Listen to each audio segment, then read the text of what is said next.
joining us on this International MSME Day. Uh, in spite of being a Sunday, I can see the kind of interest that's been shown to attend today's session. Uh, Great lineup of speakers and brilliant topics, which is a must for every MSME to listen to in today's webinar. So before starting, I would just like to thank you each and everyone who joined us today, all our speakers, our support partners, each and everyone. I would just like to emphasis on the importance of the International MSME Day. Uh, the last couple of years, the whole the concept and the interest has gone up. We all can see the importance of MSMEs in today's economy. However, the story behind the International MSME Day is all started when the UN General Assembly on April 6, 2017 declared 27th June as an MSME Day in recognizing the importance of MSMEs in achieving sustainable development, recognizing and goals and in promoting innovation, creativity and sustainable work for all. So this day is celebrated to mark the contribution of MSMEs in the growth and development of the country and in creating employment opportunities. In today's cross-border business ecosystem, MSMEs have more complex finance needs than ever before. Banks are dedicated to harnessing data to better understand the MSME customers and develop innovative products and services to cater to the specific requirements. Now, the economic disruptions caused by the COVID pandemic can be used as an opportunity by MSMEs to increase competitiveness and scale up to scale up their operations. So, by stating that, I would like to quickly take you on to a presentation today. A quick introduction about today's session and who are the speakers and the topics. So, let me take you today through the program and what we are going to listen and how this can be of beneficial to everyone. So, hope you can see the screen. Yes. Great. So, the concept of today's webinar, or the theme of today's webinar, is back to business. Challenges and revivals of Indian MSME sector. We know the last 1 year has been a very tough situation for every entrepreneur in the country and worldwide. Being an SME day today, I think this is the best day to help entrepreneurs understand how to face the challenges and take your business to the next level or revive your business. So the whole theme and concept of what today's webinar is about challenges faced and the revival trips and the programs that we have presenting it to you. I would like to thank our honorable speakers today, Mr. Ajay Thakur. He's the head of SME at BSE SME Mumbai. Mr. Gobinath Rao is the Deputy Director at MSME Development Institute in Bangalore. Mr. Ish Anand is the CEO of Business Doctors. And Mr. Arup Roy Chowdhury is an Assistant Editor at Money Control. Quickly through the agenda, Mr. Ajay Thakur will be the keynote speaker today, and he's going to talk about challenges faced by MSMEs and startups and the platform to raise funds and create wealth. It's a fantastic session, what every SME should keenly attend to. Followed by Mr. Thakur will be Mr. Gobinath Rao, who is going to talk about the digital finance for MSMEs under Government of India MSME schemes. And Mr. Ish Anand will be talking about future of work, what will change. It's a very important topic. We all know that the last 1 year, everyone is working from home, remotely controlling the employees and managing the business. This is going to be a challenge that they're going to face in the future. Arup Roy Chowdhury will be talking about the policy interventions to revive the MSMEs in the post-COVID world. Another topic that everyone should be keenly taking note of and understanding the kind of policy interventions that the government has got. So for the last session will be our Q&A sessions. All the questions, whatever you want to ask, please share it on the chat box, and probably we will take a note and we will welcome you to ask the questions to the speakers. It'll be a quick 10-15 minute session, not more than that, and followed by a thank you note by Mr. Sabasya Ravishankar, who is the General Manager of SMEs. So, thank you for our partners, BSc SME, TAI Coimbatore, MSME Bangalore, and Money Control. Thanks a lot for your support, and it means a lot to us. And we have got more than 200 registrations today. A lot of people are attending, and this was a great opportunity for everyone to listen to this webinar today. So, as I mentioned about the MSME Day, the importance of the MSME Day, it's announced by the UN General Assembly on 6th of April. To recognize the MSME, their efforts and innovations that they have done for the country. There are about 6.33 crore registered MSMEs in India who contribute to the economy. Even though they are facing such lockdown systems,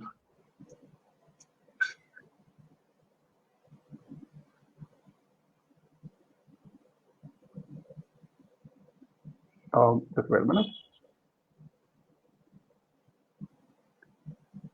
Sorry.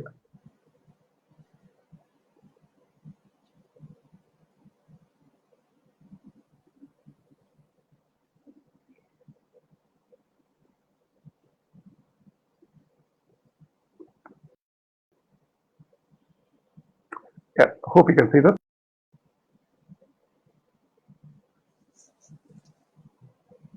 Yeah, it's visible. Thank you.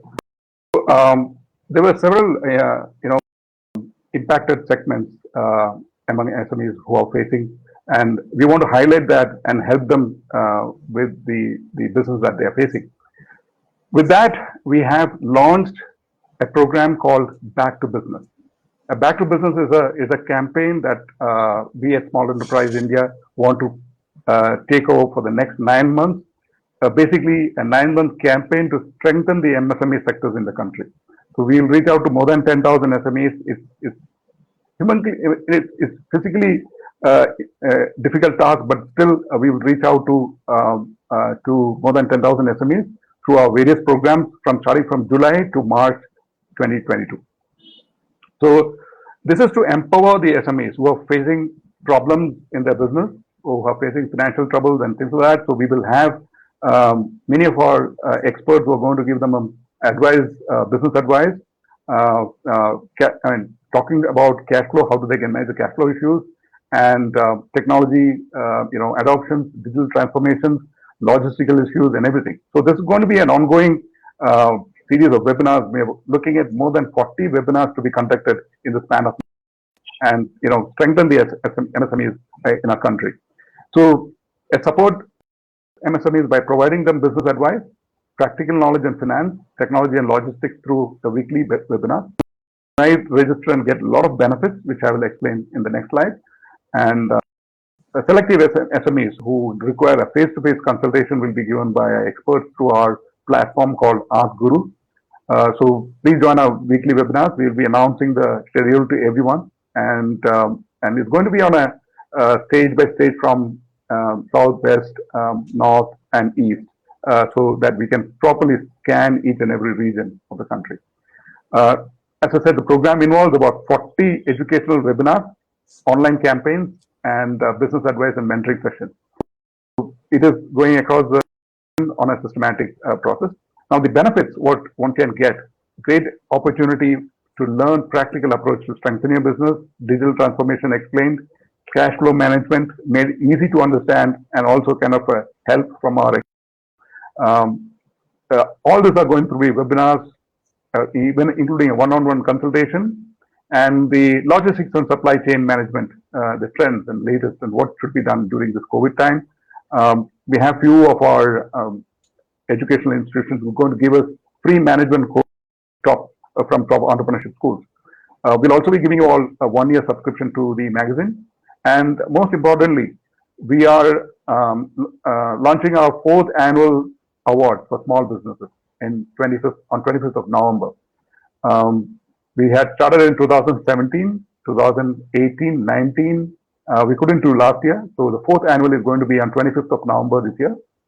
So everyone who attended our program, will definitely get free to attend the award, to participate in the award, nominate for the award. And also a discounted fee on the wellness checkup and medicines from us. So all the MSMEs who attend our program starting from July will definitely receive all this benefit. So please ensure everyone join the campaign or the webinar starting from July. So with that, I would like to quickly welcome once again and introduce everyone session. And let me now call the first speaker, Mr. Thakur, and introduce everyone to listen to his today. So the topic Mr. Ajay Thakur is going to talk about is challenges faced by SMEs and startups and the platform to raise funds and create wealth. So Mr. Ajay Thakur is a professional with over 26 years of experience in capital markets, spanning India's biggest custodian to India's biggest and largest stock exchange. The key roles have been setting up the depository by the regional stock exchange, developing derivatives and equity market, and setting up SME and startup platform. He is the executive committee member of the Indian Merchant Chamber, jury member of India SME Forum, and the member of advisory committee of GLA University.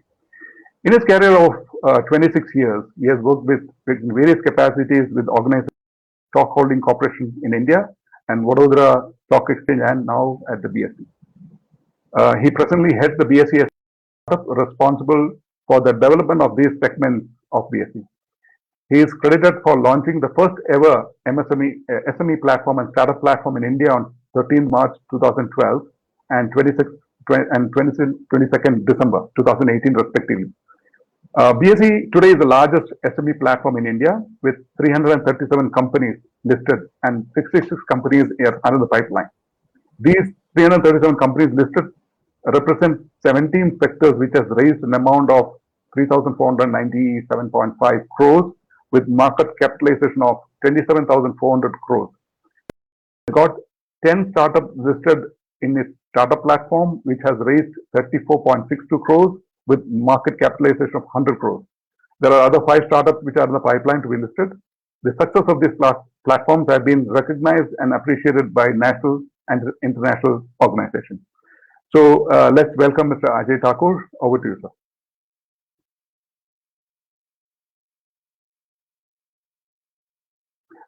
Let's wait for him. I think he's got a bit of a connection issue. Yeah, welcome back, Mr. Ajay Thakur. Please carry on.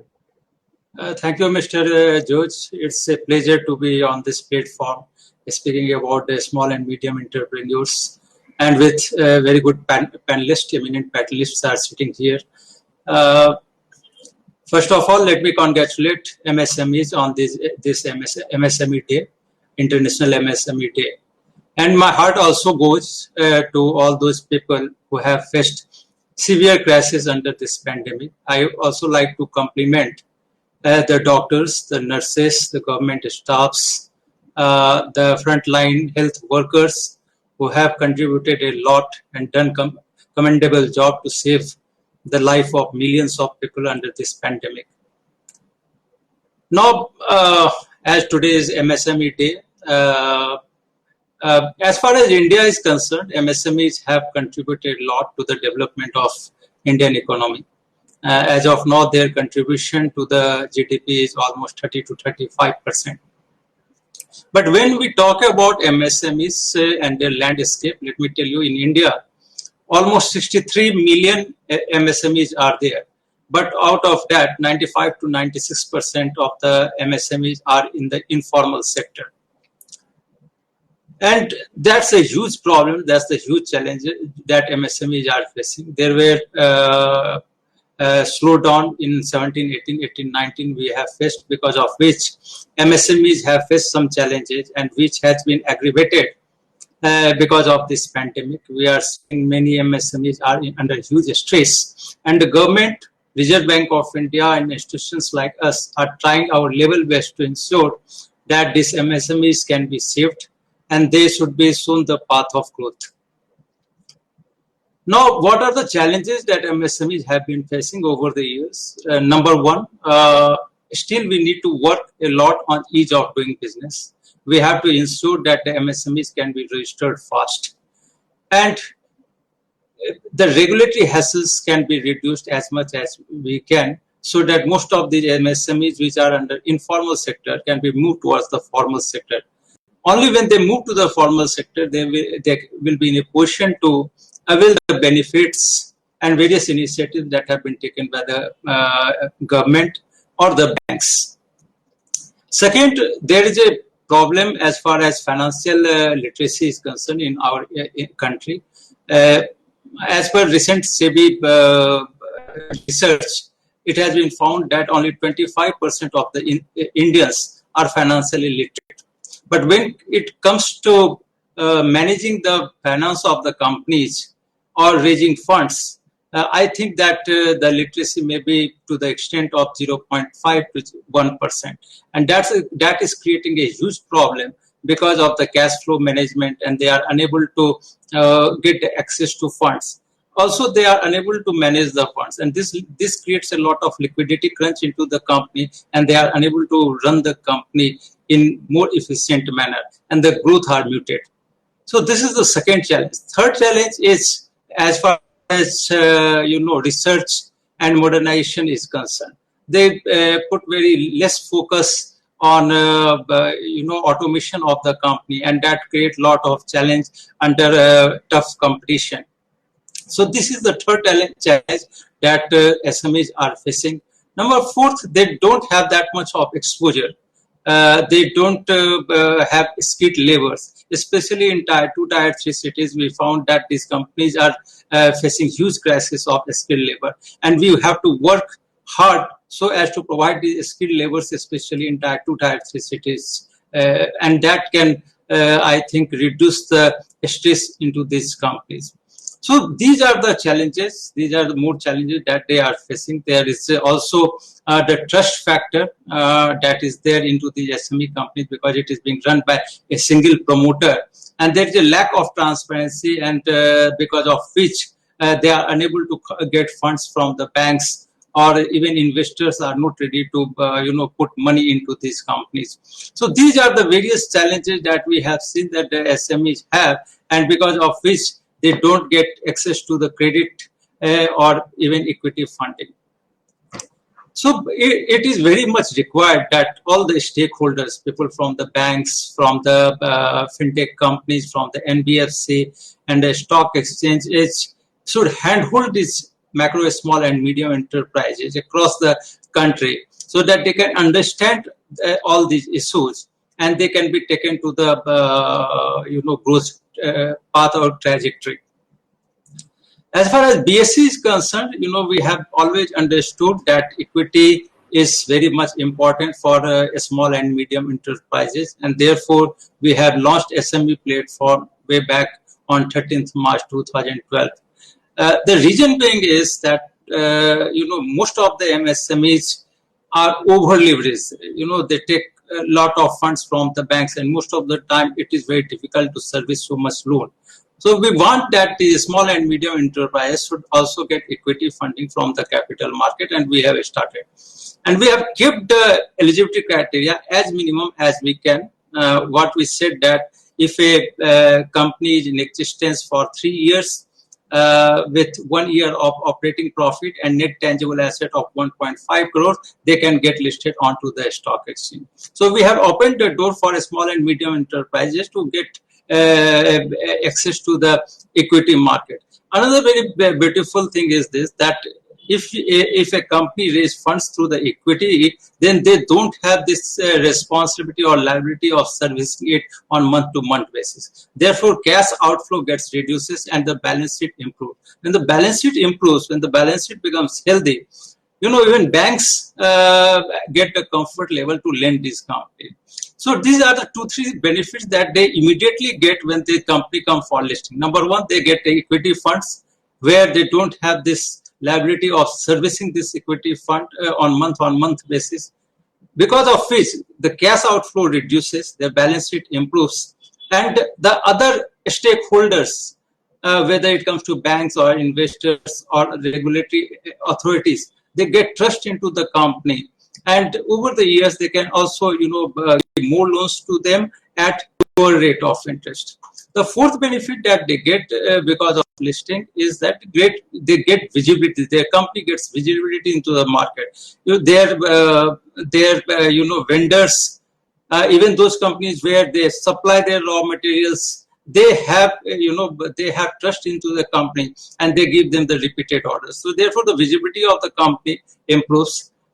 Fifth benefit is that the credibility. Once the company get listed onto the stock exchange, they do minimal compliance, and which brings the transparency into the company, and the trust factors improve. The credibility of the promoters improve.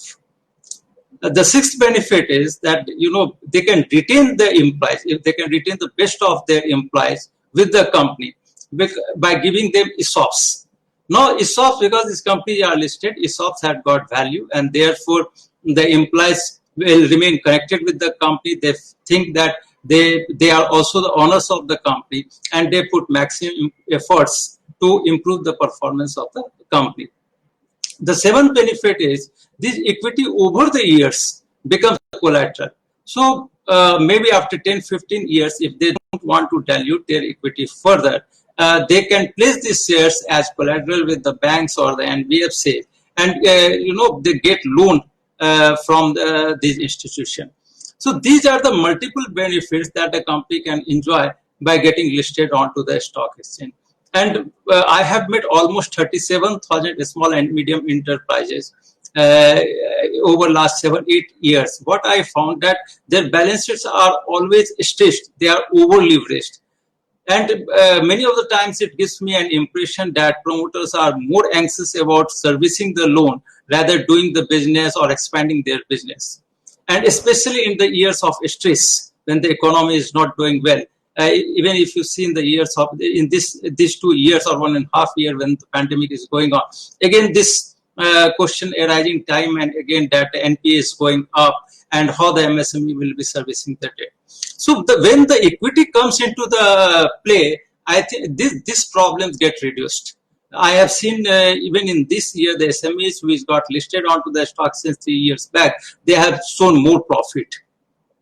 So one need to understand the small and medium enterprises, as I have talked about the challenges, their sustainability is very important and how we can ensure that their business can be sustained.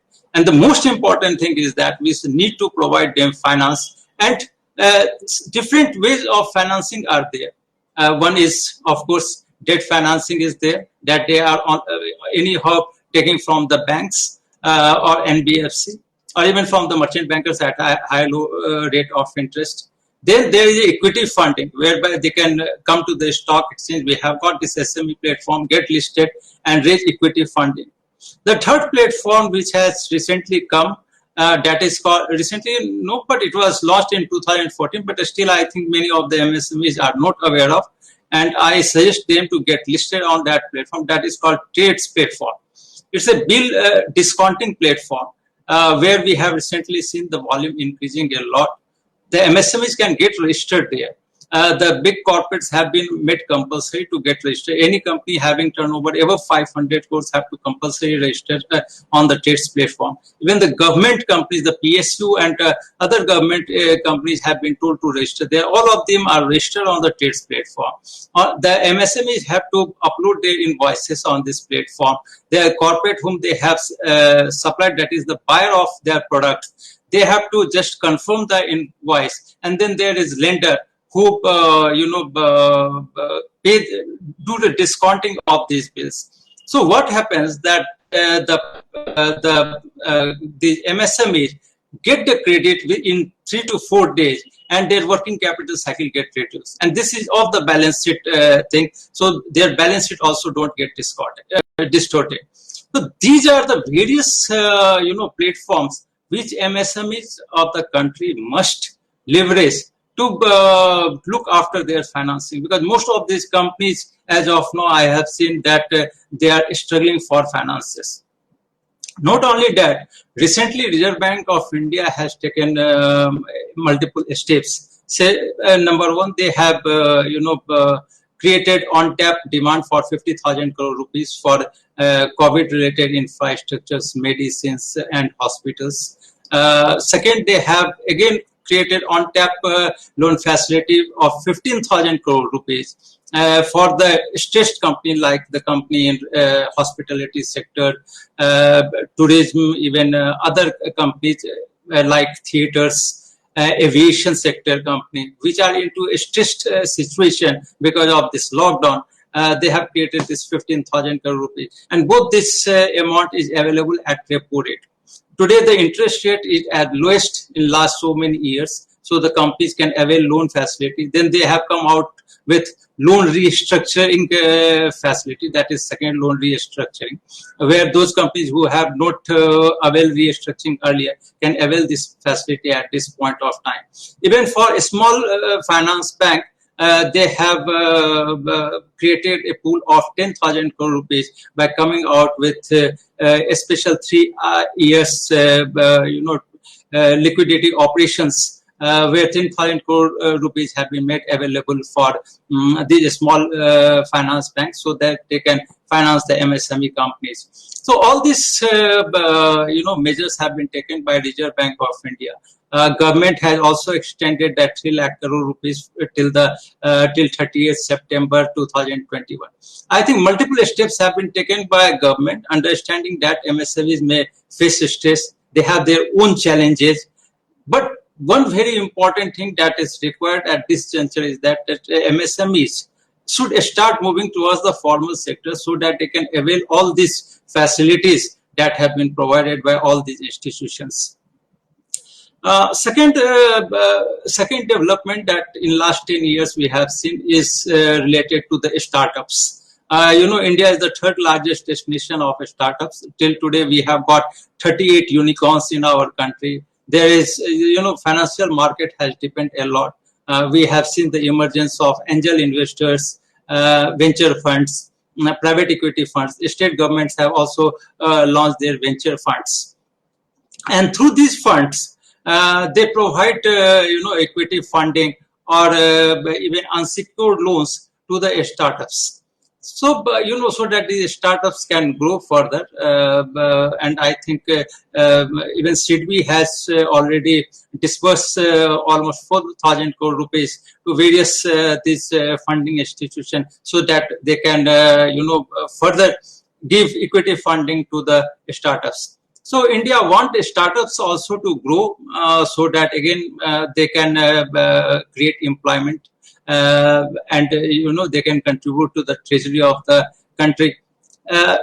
Even BSc recently has launched a startup platform whereby we said that any company which is in existence for 2 years and registered with DIPT as a startup with positive net worth can get listed on our startup platform. For all practical purpose, it has started in the year 2019. And in last 1.5 years, we have seen 10 startups getting listed. Because the reason for us to start this startup platform was that all the startups don't get funding from the PVC space or the angel space. There are many startups which don't have, access to other funds. They don't know how they should approach. So we have started this startup platform so that these startups can approach to BSc. They can come out with their own public offer and investors can invest in this company. So recently I started, it's going on well, and I'm quite sure that many more startups will get listed onto the stock exchange. As Mr. Jose has already said that 338 companies, 338 SMEs got listed onto the stock exchange on the BSc SME platform, and they have raised almost 3,500 crore rupees. So 3,500 crore rupees have been raised by these SMEs, and total market capitalization is almost 28,000 crores. So very good development. Even in fact, we have also launched one SME IPO index in December 2012 with 100 as base, and today it's quoting 3,850. So investors have made good amount of money, and companies have also grown 5 to 6-fold. So these are the various developments that have taken place on BSc, through which we are trying to ensure that we can provide equity funding to the small and medium enterprises so that they can become large corporates The compliances, that is the biggest fear in the minds of small and medium enterprises, and we have reduced the compliances to the minimal on the stock exchange. Half yearly, the company has to file unaudited financial results, and yearly they have to file audited results. So anyhow, most of the MSMEs are filing the audited results on yearly basis. We have made it on half yearly basis, half yearly unaudited and yearly audited basis. They can file with the stock exchange. They don't have to publish into the newspaper because we don't want to put any financial burden on these small and medium enterprises. So overall, companies from 17 sectors across the country got listed onto the SME platform, though our ambition is that at least 5,000 MSMEs should get listed on the SME platform and raise funds. And, they can take care of their financial issues, financial problems, and over the years also become financial expert and can understand how to manage their funding requirement in the company.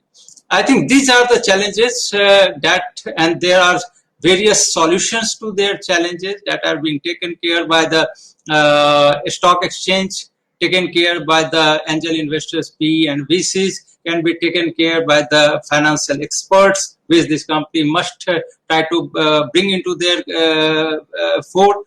Then there are banks whereby, they are trying to provide loans at the lowest interest rate. We are as of now seeing the interest rate to the tune of 7 to 8%, whereby the banks and other institutions are ready to provide them. But the SMEs need to understand that, they need to keep their books of accounts in proper shape. That is very important. They should know how to present their financials and about the companies to the creditors or to the investors. And if they are not knowing, they are not understanding, then they should take the help of various financial experts which are across the country. If they are not getting those financial experts, they should approach to other city and take the help of the financial experts. Today, I think situations have improved much more if we don't take pandemic into consideration, because 20 years, 25 years or 30 years back, there were no internet, no telecom facility was there, but still we have seen the emergence of Reliance, Infosys and other companies, and they have become large corporates. I think today everyone is trying to ensure and see that MSMEs can be benefited. There are institutions, there are various associations who keep on raising the concerns and voices of the MSMEs, and there is always a pressure that is being maintained onto the government and other agency so that their problems can be resolved. So I think today on this International MSME Day, as far as I am concerned from the stock exchange side, let me assure you that whatever the best we can do for you, we are ready to do.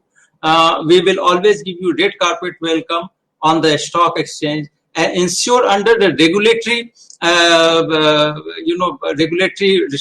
constraints and under the regulatory full wall, how to support you, how to help you, and how to take you to the next level and make you large corporate. Because this country required lot of big companies. We don't require 100 big companies or 200 large corporates. We want at least 2,000 large corporates so that we can provide employment to almost 250 million young population of this country. So with these words, thanks a lot, and thanks to Mr. George for inviting me to this event. Thanks a lot. Thank you, Mr. Ajay, for sharing that information about the platform, how this can be of useful for MSMEs and startups. A wonderful session, and I'm sure that this will definitely help. But we are also getting few questions. If you could stay back during the Q&A towards the end, which some clarification can be given to the audience. Thank you very much, and thank you for this insightful session that you have shared today. On our list, the next speaker is Mr. Gobinath Rao. He is a Deputy Director at MSME Development Institute in Bangalore. The topic that he is going to speak today is about digital finance for MSMEs under Government of India MSME schemes. A great topic, and a quick introduction on Mr. Rao. With over 22 years of professional experience, Mr. Gobinath Rao has gained experience in the textile industry like the Vinny Limited, Sierra Arms, and Goguldas, and Sahi Export, and few such companies.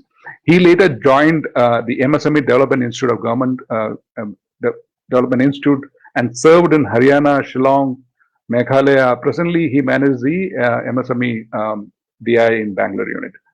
He has undergone several professional training programs, organized more than 200 training programs, including national level and state level program exclusively for MSME units under their marketing support. Mr. Rao has assisted more than 100 entrepreneurs in loan through various government schemes. So let's hear from him. Mr. Rao, over to you.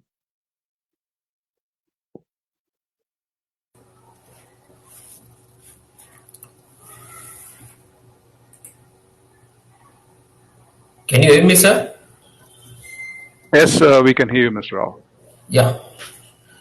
Good afternoon to all of you and the participants. I wish the International MSME Day today, the most important day, when it was recognized in the UN June 27th as the International Day, a day it came into existence really to support MSMEs worldwide. That is most important. Because MSME being in some areas it is unorganized sector side. Now it has to move from informal to formal side, as my previous speaker spoke.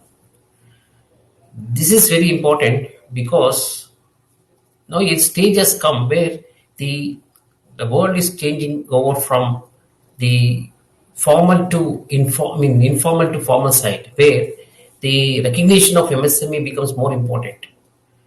So here, the development of MSME needs a lot of support. The challenge what they are facing is maybe in terms of technology or in terms of skilled laborers, finance, market. There's so many areas where the MSMEs are facing because of some of the MSMEs being this single entrepreneurs, the proprietorship or partnership. So maybe in different areas they are facing a lot of problems. So how to overcome that is a challenging, and the being this small and the investment part is also one of the most important part they are facing problem. And so taking all these things challenges, what we have we have to look at its contribution made by this sector to in our economy is a substantial. So there is no fact that our nation growth is considerably relies on the micro and small enterprises because it contributes significantly to our GDP and generating mass employment. So this is the most important point. And in the case of the ease of doing business, that is the main bottleneck where we are facing the problems.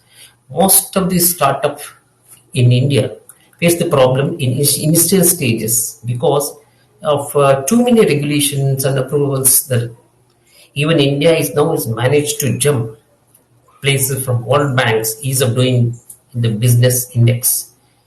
And still there are a lot of things to get changes in the system that keep the businesses on the edge and prevent them from expanding, and flourishing. So these are all the certain points which we have to highlight in the case of ease of doing business. The next challenge what we are facing is the lack of financial expertise.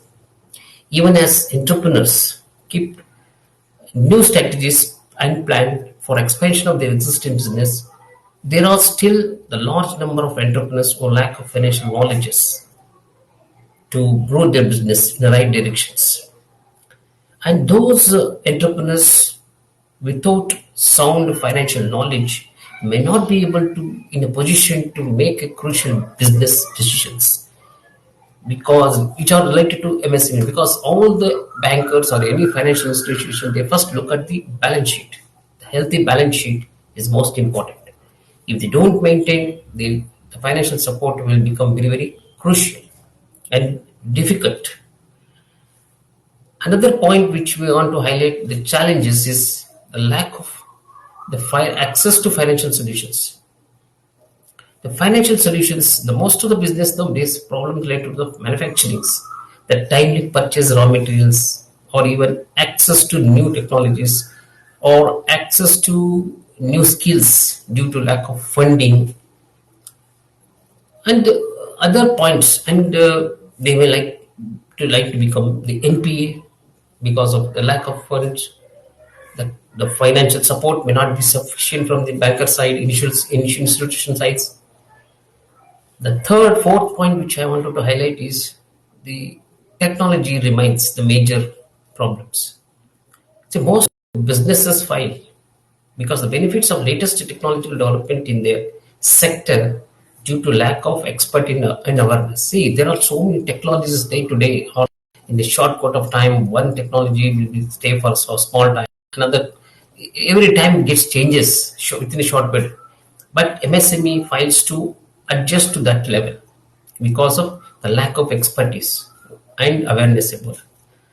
Hence, the MSMEs need to be appraised of technological development that are significant for the growth of their businesses. And MSMEs were not aware of the NSE, National Stock Exchange, or BSE stock exchanges. They were not listed. Recently, it started listed, as my previous speaker spoke. That's a good sign, actually, how to raise the fund to list it to the IPOs. So this is how awareness has to be created. The fifth point which I wanted to highlight is the labor issues. Most of the MSMEs, they face the biggest labor issues. Labor issues, especially in the normal times. So ongoing, there may be the recent of the pandemic situation, which led to the migration of laborers into, it becomes a difficult area. Difficult for the industries to operate such in that time of pandemic because of migration of labor. Apart from the labor problems, the businesses also need to emphasize the skill developments. We not only the labor migration problems, the skill development, training, and ensuring market linkages. So here, I wanted to highlight one MSME. We have under the ministry DCMSME, we have developed the MSME Technology Center, where the advanced type of training programs are being given and linking to the industries and solving the various problems is based by the MSMEs. So there are around 10 to 50 technology centers across India. Still, they are going to increase a lot because World Bank has come forward to support MSMEs. And emphasis on skill development can really benefit the sector substantially and more so at the time of crisis. So most of the banks, in the case of lack of trust, another point which I want to highlight, the being paid the MSME. The banks normally refrain from extending the MSME loans because since the amount remains small, and also MSME is always there a small amount. The banks always they refrain from paying the loans because the bank believes MSMEs lack the required repayment capacity. They're worried about the repayment capacities. In such situation, they need to be implementing the stricter regulation on startups. Some business also try to keep the track of their credit rating because credit rating is most important point now. See, once the unit gets credit rated with a higher level, higher marks, then there will be chances that the bankers may come and support the industries through finance. And second point which I want to highlight is absence of collateral in loans. The most of the businesses now find it difficult to avail the MSME loans as a result of strict collateral protocols. Because most of the MSMEs, they don't have collaterals. It is run by a single person, single entrepreneurs. And they have to depend on financial from bankers. And banks insist on collaterals or some kind of guarantee. And despite these challenges, the success of business is not so fast if you are not determined, and these problems can easily be addressed if you set the support from the lender. Now, coming to what is our MSMEs, we are trying to help it. Opportunities, how we are going to, what are the opportunities in front of the MSMEs? How you can overcome? The Now the point is adoption of technology is the most important key point. If the MSMEs are not adopted technologies, then they are nowhere in the business. For example, the social media, mobile phones, cloud technology, they are the talk of the town today. MSME can take the help of these platforms.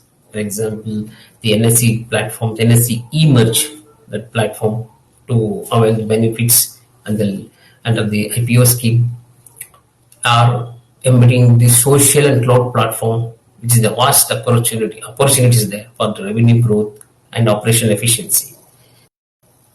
What are the government schemes which are helping the MSMEs? They need to avail the benefits of the Make India scheme, the Startup India scheme, Skill India schemes. So these are the schemes which through this the government is trying to help the industries. And to promote the industries further, the digital mode we have been accepted. For example, TRED scheme. In a TRED scheme, there are three platforms: the RXL, MX1India.com, and InvoiceMart.com. So these three TRED schemes where the most of our MSMEs, which is uh, facing a problem from the buyers when they supply goods and services from the micro and small enterprises, supply go to the buyer, large scale industries or medium scale industries. They are not getting the funds in time. So that will be blocked. When they get blocked from the delay in getting the funds from the buyer side, then the working capital becomes a problem. In such cases, that's the digital mode of payment that becomes very important, where the micro and small enterprises can become the seller in the platform and avail the benefits. There are buyers like large scale industries, public sector industries. They have suppose more than all public sector units having more than 500 crores turnover. They have must register in the TREDS platform. And the micro and small enterprises who are going to they supply goods and services to the PSUs. They also act as the sellers, and the bankers also will be in the platform. So to address this, there is three components: the seller, buyer, and the financiers. Where the seller, the micro and small enterprises, once they finally gets the complete invoices raised in the favor of buyers, once they accept it, the buyer accepts the things. Naturally, invoice will be raised, and automatically the financiers will come out with their finance support with a minimum rate of interest, and the seller has got the option to select which bank they can opt for going for the finance support, where within 48 hours the funds will be transferred to their account. So this one digital finance support for the MSMEs will definitely help to keep their balance sheet healthy, and they not have to wait for the buyers from the buyer side to get the fund. So this is the most important part, where we have to encourage more and more MSMEs to come forward and utilize these opportunities. The another one is the GST, which is one tax, one issue, where the GST is the most important tax reform that has taken place in the Indian history. And here we are giving an interest subvention 2% for GST registered holders. And this is where the government, MSME can utilize the opportunities. The third point which I wanted to highlight is the global tender. Till now, the up to 200 crores, even it was a global tender where the companies or units from across the global used to participate.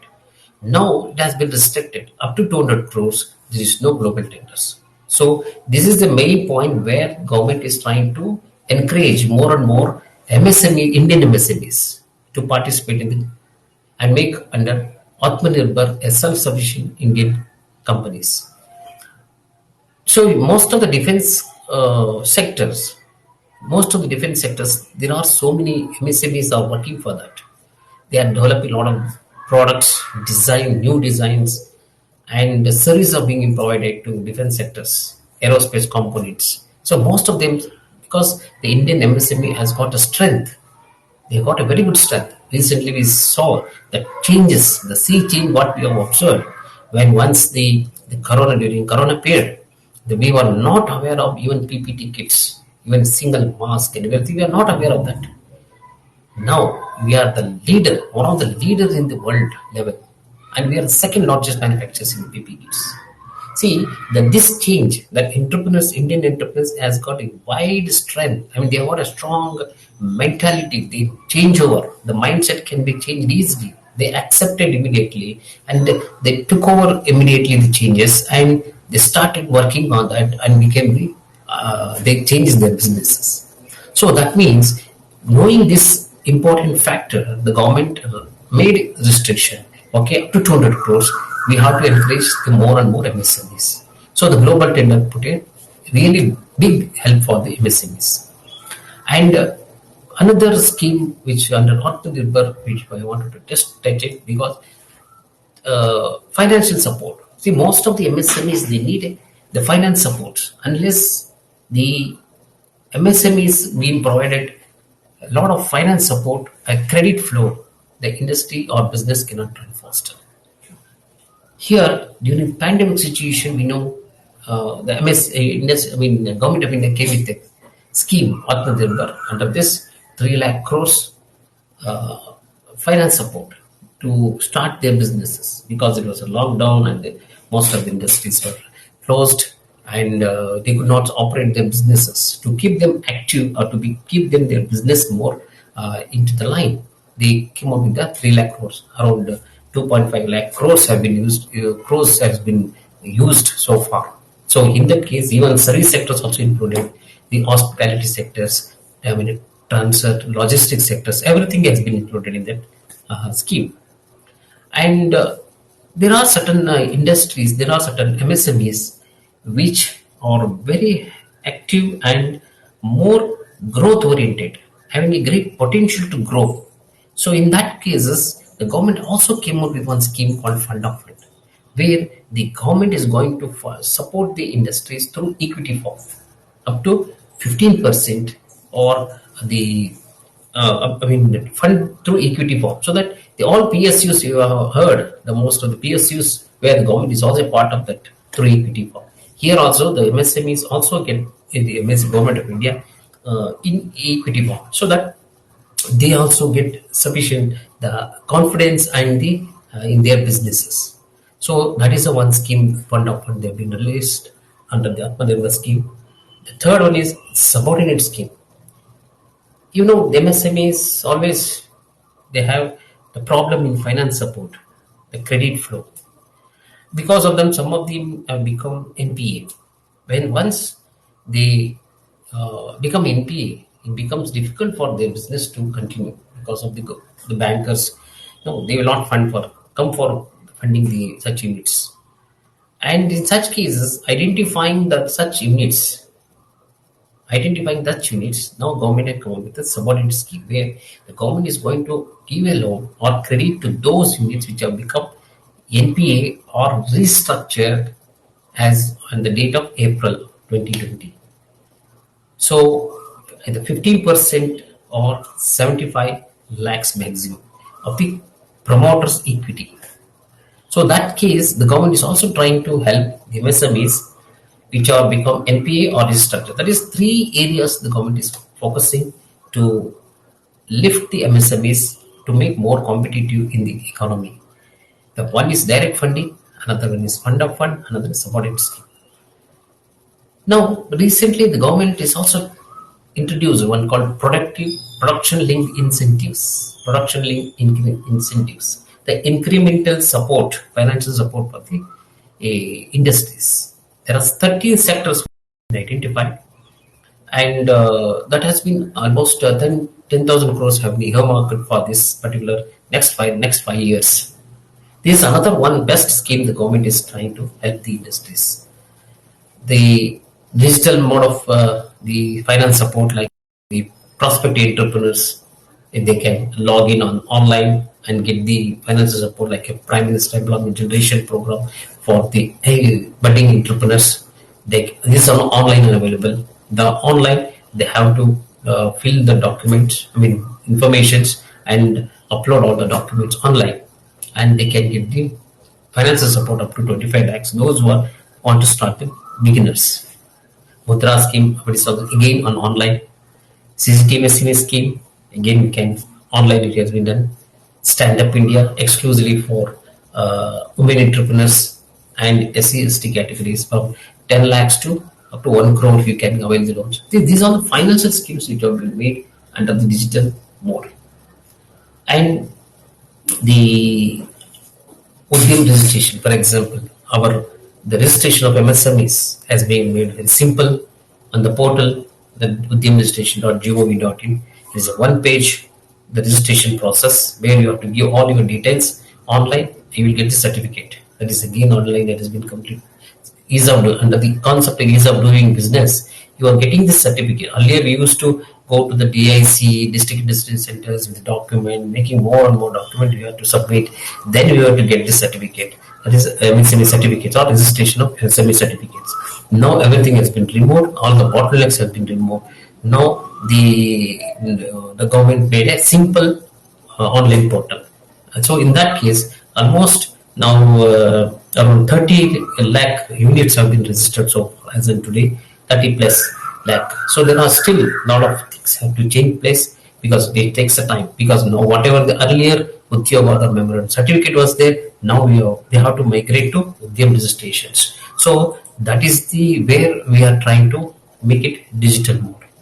And the digital mode of operation for the MSMEs is the GEM portal, government e-marketing, where it is the compulsory that all public sector units, all ministries, all central government controlled departments or autonomous bodies, they must procure all their requirements like goods and services only from the GEM portal. They have to get from the GEM portal.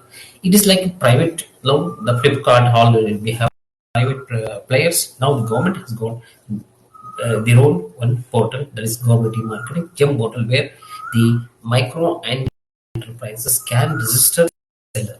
So that is also the marketing support. So here, even that is one of the area where government focused and made a separate channel for this MSMEs and industries to procurement under policy. So even in case of finances, for example, PSB loan in 59 minutes, that is also one of the online digital mode, where you can get the loan in principle approval from the various banks after you feeding all your data, and the system itself will sell how much you are going to in loan while you are running the business. So there are banks, the portal, the PSB in 59 minutes, and automatically after feeding all your data, the system itself will calculate the passing through the ratios, financial ratios, and it will give how much loan you are eligible for this particular case, and you are getting the in principle approval immediately. So with that, you can approach your nearby banks, so that whichever bank you are given, you can approach the banks and get the avail the. In another area where government is trying to make a digitalization, that is incubation scheme. For example, we have got incubation scheme where all new ideas, the innovative ideas, has to be protected. So we have to more and more new ideas, because these new ideas will definitely help industry to come up, and commercialization is possible. So lot of technical education institutions across have got benefited under these schemes. So even once the incubation ideas get very good and successful, in such cases, government is also providing a seed capital at the free of interest rates. There is no interest on that. No, government is going to fund up to 1 crore in that incubation scheme. So the entrepreneurs who are interested to avail, so they can go under the startup scheme, under the incubation scheme.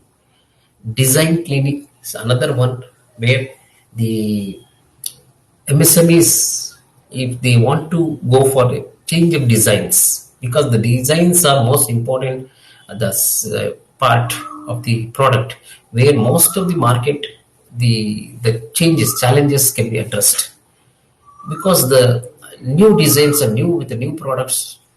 Always the customers in expects new designs, new products. In such case, the design becomes very important role. So here, 3 to 4, if the units come together for accepting to change in the design, then the design clinic scheme can be used. The financial support from 15 lakhs to 4 lakhs can be availed. The nodal agency for this design clinic is Indian Institute of Science, Bangalore. So that is one way where digitalization has been accepted. Another one is CLCSS scheme, where credit link capital subsidy scheme. Now the government is also trying to encourage to more and more MSMEs to utilize the advanced technology machineries, the most advanced one. So if they want to upgrade the technology, they have to procure a new.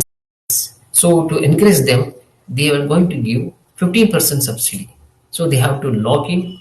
I mean, they have to get the loan from the bank, and that once they complete all the process of procurement and installation, everything is being done, and the finally documents are to bank. The banks will online it submit to the ministry for clearing the subsidy up to 15%. So up to 1 crore of submission, I mean purchase of machineries, you are going to get, the MSME will get around 15% of subsidy. That is 15 lakh rupees maximum. You will get the purchase of the machineries. Another, where the digital area where government is trying, I mean helping the MSMEs, is Samadhan portal, the delayed payment issues. So here the MSMEs across anywhere, wherever they are, in order to come to the department, they can directly log in and upload the documents. And this is a Samadhan portal where the delayed payment issue can be addressed.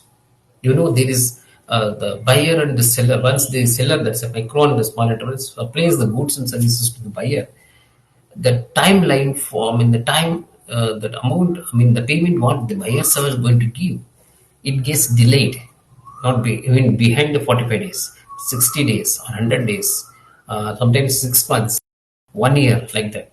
So till that, what is the fate of this MSMEs? That becomes a problem to run the business. So in that cases, they can upload the document if there is any issue in the delayed payment. That is also one of the option has been given file a case. That is Samadhan portal. The government, another scheme called MSME loan up to 5 crores for startup. When you take up with the S Bank, that recently the government, our minister has launched. The startup case where 5 crores have been going to be funded for the technology advanced cases. Now, so even in the case of marketing support, how the marketing support has been given to the MSMEs in the digital area. For example, the PMS, Procurement and Management Services, PMS scheme. In such cases, the participation, a lot of domestic trade fairs, international trade fairs will take place throughout the year. Because of course this pandemic situation, there is no problem in them, there is no trade fairs or anything is going on. But during the normal time, the MSMEs can participate in the trade fair to increase their marketing link, to find out new buyers, to increase their marketing capacity. So in such cases, MSME have to incur some expenditure which can be given back to them through our scheme called PMS schemes, marketing support scheme. So that is the one area. You participate in trade fair or international trade fair, domestic trade fair, you are going to get the reimbursement for the stall rent and also for the transportation or logistic fair. Another, the point which government is trying is the reservation of 358 items. So to encourage MSMEs to go for the acceptance, there 358 items have been reserved. So they can see it in our web portal. This, of course, this is just a different point which I wanted to highlight. 358 items have been reserved where MSMEs can see and select the product, and then can go for setting up of industries, and where we can also provide the project report supports and identification of technology and missionaries, so that the entrepreneur can start the any of the industries which is under the 358 items which have been reserved. And further, the support to the MSMEs, the 15% price preferences. 15% price preference means once the MSME is registered under NSIC, that is National Stock, the National Small Industry Corporation, when it is registered, they will get 15% price preference. The 15% price preference means the MSMEs, if they quote below 115% rupees, that is 15% extra if they quote even the L1 plus 15%, they can get the government tenders. That means they can participate, they will get the orders from the buyers, maybe from the central government departments or a defense area, any government department, no? They will get 15% preference. And those units which are registered under NSIC, they will get the free tender applications. They are exempted from paying the payment. So GEM portal, of course, they can register as a seller, the buyer will be PSUs, and another all our central ministries. So these are some of the schemes where the government is trying to help the MSMEs through digital mode. And the most important part, the MSMEs at present, they have to change their mindset. That is most important, because of course this current pandemic has given a very good lesson for all of us. That you cannot be in the same way, but you can also expand your knowledge. There are a lot of areas where the government is trying to help the industries. So the MSMEs, the registration process, maybe registration process, or the data uploading. Even now we are making the identification of import substitute. Around 300 items we have identified import substitutes, where we are trying to make a project report for all these things, where we are importing the items from the China or any other countries across the globe. And as per the instruction, we are trying to make a project report to make equal products in India. So across the India, we have identified, across the DI, we are making all these import substitutes. That is one area we are trying to do it. Another one is we are also trying to establish, as per the instruction of government, the technology centers. The technology centers where the technology bank, like encouraging the more and more MSMEs and budding entrepreneurs to avail the benefits under the Government of India schemes. So these are the things which are happening with our MSMEs when the Government of India, the ministry, and we are working and then across India and trying to help the MSMEs through our schemes. Also giving the information time to time, what are the benefits the government is coming out, and time to time we are informing to the all MSMEs. And it has been simplified. So earlier cases of the registration process, or maybe availing the loan process from the banker side or anything, it will be addressed immediately. So another one things which have been digitalized now is the champion portal. Where the champion portal is nothing but it is a one-time mechanism, where grievance mechanism, where the MSMEs can can log in the champion portal and mention their issues. Maybe they may not be getting the loan from the bank, or they may not be getting any assistance from the state government, or any information they need to require.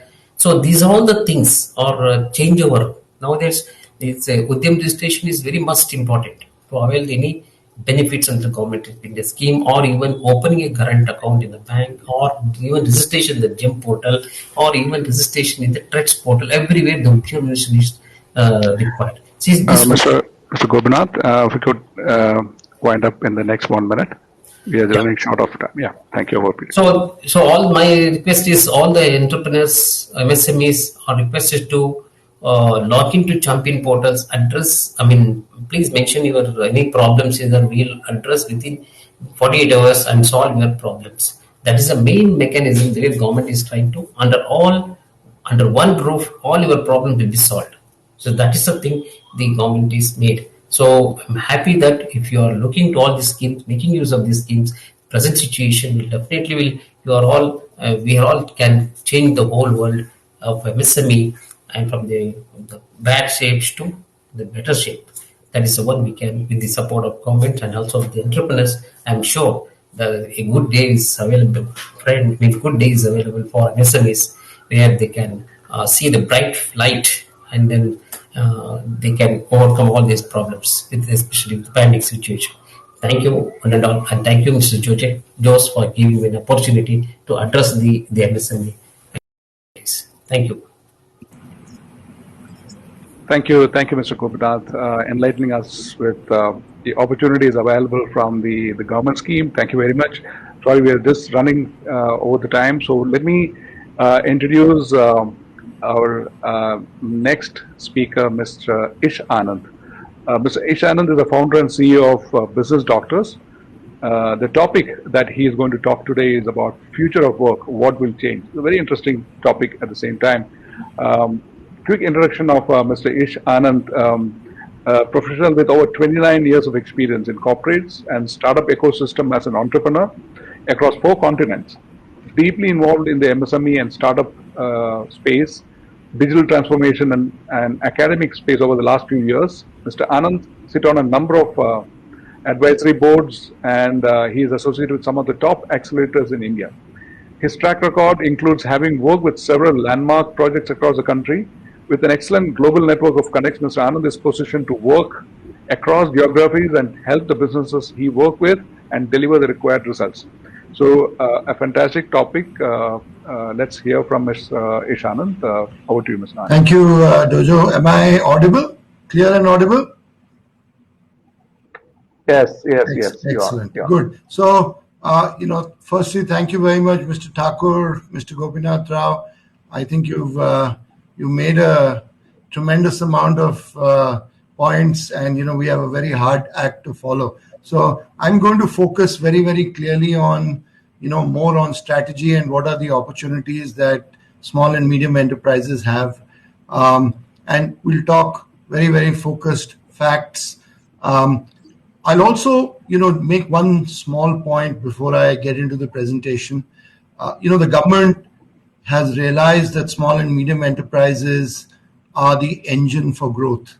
I think we have learned from economies like China, where small and medium enterprises have had a huge impact on how their economies have grown over the years.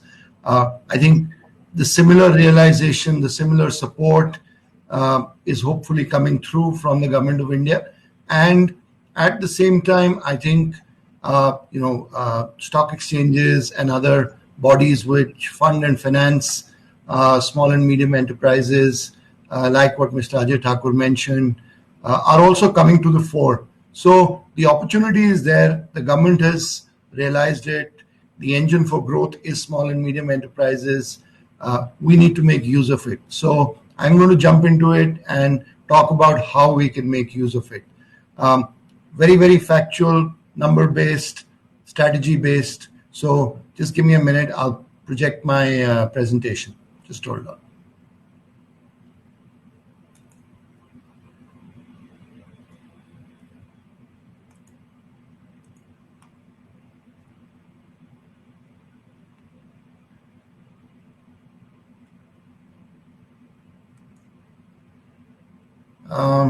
Tojo, I'm not able to.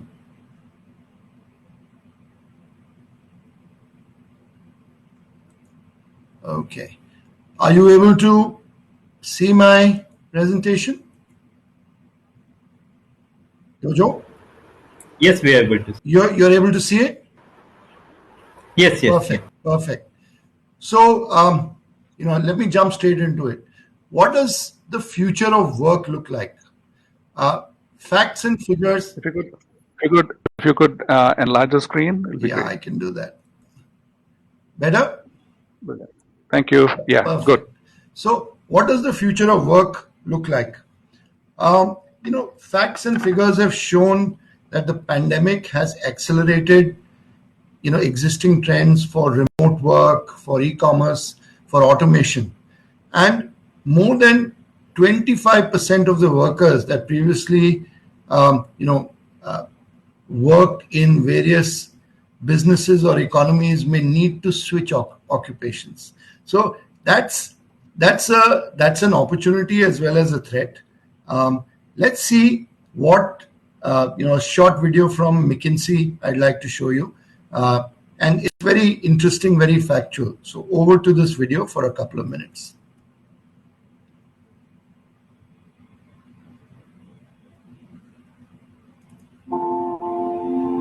COVID-19 has reshaped the world in ways that will endure long after the pandemic ends. Remote work is here to stay. E-commerce is soaring. Automation is accelerating. Our research indicates that the mix of available jobs will change as a result, creating more urgency for training workers for the changes ahead. More than 100 million workers in our focus countries, or 1 in 16, may need to switch occupations by 2030. Job growth will be more heavily concentrated in high-skill jobs, while middle and low-skill jobs decline. The explosion in e-commerce set off a scramble for warehouse workers that is unlikely to stop. Investment in the green economy will increase the need for wind turbine technicians. Demand for photographers may grow to address our increasingly visual ways of communicating. Aging populations in many advanced economies will increase demand for nurses, home health aides, and hearing aid technicians. Teachers and training instructors will also continue to find work over the coming decade. But the forces unleashed by COVID-19 have put other jobs at risk. Business travel is unlikely to recover quickly, and that affects flight attendants, airline mechanics, and baggage handlers. Use of self-checkout stands accelerated during the pandemic, displacing some grocery store clerks. Companies have deployed robotics to process routine paperwork, replacing office workers. We are entering an era of occupational transitions, an era that demands answers to 3 key questions. What new approaches to training can support the millions of people making these transitions? To protect the social fabric, what benefits, such as sick leave and unemployment insurance, are needed for all workers, including gig workers? Can business and government leaders come together to create solutions, not only for navigating the pandemic, but for navigating the post-pandemic world of work?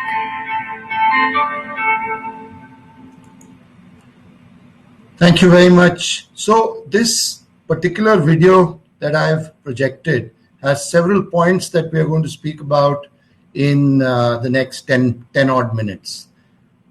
My next slide gives you a little figure work which tells you, and I think something which Mr. Ajay Thakur and Mr. Gopinath have already said, but I'm going to briefly go through it. So India has approximately 6.3 crores of MSMEs. Yeah, the number of registered MSMEs has been growing each year, and it's currently at about 2.5 million units. The Indian MSME sector contributes about 29% towards the GDP through its national and international trade. So the last particular point that I've mentioned to you, 29% towards the GDP. So if we are to become, a 5 trillion economy, or a 3 trillion economy, which is, which are the goals that the government has set, MSMEs need to contribute extremely heavily to it. With almost 30% contribution already coming, this is a number that needs to grow tremendously. And for that, MSMEs need to become more competitive, and they also need to ensure that they are not just manufacturers for the domestic space, but they are also able to ensure that they are able to export heavily. So until and unless they don't prepare or produce good world-class products and services, how will they export? to global standards. I think those are some of the points that we need to make and we need to ensure that we adhere to. Let's look at some more data. So MSMEs are dominated by micro enterprises, which is 2.2 million out of about 2.5 million. Yeah. And while small units went up in the last few years, medium-sized units have only gone up very marginally. So mid-sized businesses need to increase if, like Mr. Gopinath Rao and Mr. Ajay Thakur mentioned, if we are to have many, many more unicorns and if we are to have many, many more large corporations coming out of India, it's the medium-sized businesses that need to be able to increase very, very heavily. And the figure for medium-sized businesses is very dismal. It only increased from 9,403 units to 10,981 units, which is barely 1,500 units in the entire year. Now, at that rate, we have a problem. However, there's also an opportunity. Let's see where the opportunities lie, and let's see how many of you can actually make use of those opportunities and grow to that next level.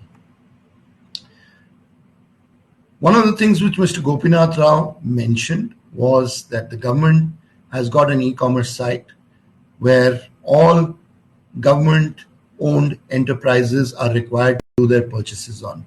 And the figures for that are absolutely staggering. A lot of MSMEs can actually make use of that in a very, very good manner. So that particular site has recorded transactions worth 55,048 crore, which is almost $7.5 billion only until September 2020. Now, that's a huge number. I wonder how many of you are actually making use of that. It's a great opportunity and it's something which has been made, facilitated, and needs to be made use of. Let's look at some of the policies that the government has rolled out, which are a huge opportunity. Now, sometimes there's a huge gap in the implementation. Now, I think, through Mr. Gopinath Rao and through Mr. Thakur, who have been, who I'm sure sit on a number of committees and who are in a good position to influence a lot of this. While policies are made, I think they need to be implemented in a lot more robust manner. So, budget allocation for MSMEs in financial year 2022 more than doubled to 15,700 crore, which is $2.14 billion versus $1.03 billion in the last year.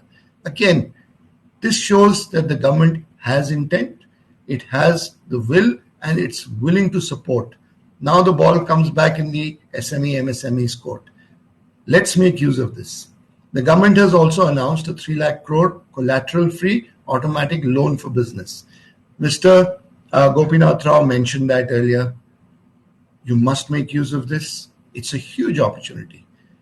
In the union budget in 2021, the government also announced funds worth 10,000 crore, which is 1.36 billion for guaranteed emergency credit line, to give a major boost to this sector. So, given all these facts, the intent is there, the implementation needs to be ironed out, and that can be done through both a collaborative approach between the government and the MSMEs. So the industry needs to take part, as well as the government needs to take part, and the bureaucracy needs to take part. So that's a huge opportunity for all of you. Let's talk about the Atmanirbhar Bharat mission. In earlier years, the Atmanirbhar Bharat mission was floundering. How much of it took off, nobody knows.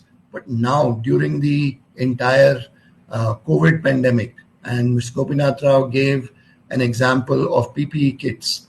That's a huge, huge example. We're probably, like he said, the second largest manufacturers of PPE kits in the world. So that has come through the MSME sector, not through the large enterprises. So it's something that is being made use of. However, there are, out of the 15 things that the government has rolled out for the Atmanirbhar Bharat mission, Six have been extremely important for the MSME sector. The six are definition level change for MSME. So what is the definition of an MSME? That's changed. A lot of credit and finance schemes, allocating funds for equity participation, relief in non-performing assets. So NPAs are being looked at in a very different way, and that's extremely important. Clearing of dues of MSMEs. Earlier on, making sure that you got the money for services that you had rendered was a big problem area. That's now being resolved to a very large extent. And disallowing of global tenders, which means preferences given to Indian enterprises to bid for work that is there in the country and ensure that they get them. So this was definitely one of the areas where China scored very, very heavily. China was able to give preference to a lot of their own enterprises, and as a result, they grew. They brought in the technology, but they made sure that their own small and medium enterprise sector grew tremendously. Now, I believe government has looked at that through Atmanirbhar Bharat mission. So I think it's now up to the MSMEs to actually look at that, see how they can take advantage of it and grow to the next level. Let's talk about some trends. So there are a total of 5 trends that are prevalent in the market, and they point towards the future of work after COVID-19. You know, the physical dimension of work is a new factor that's shaping the future of work. So this has been primarily brought together by health and safety considerations. So you've got the scenario where you've got to ensure social distancing, have only a limited number of people, shifts, limited number of people attending office. And the biggest impact that it has had is on 4 particular businesses. Yeah, because these businesses have a very high level of proximity. The first one is leisure and travel. So travel and tourism has been totally wiped out, as all of you know, and it's a small and medium enterprise in many cases. So it's been hit extremely badly. Retail and hospitality. So hospitality is another business. Retail is another one where small and medium enterprises have taken a hit.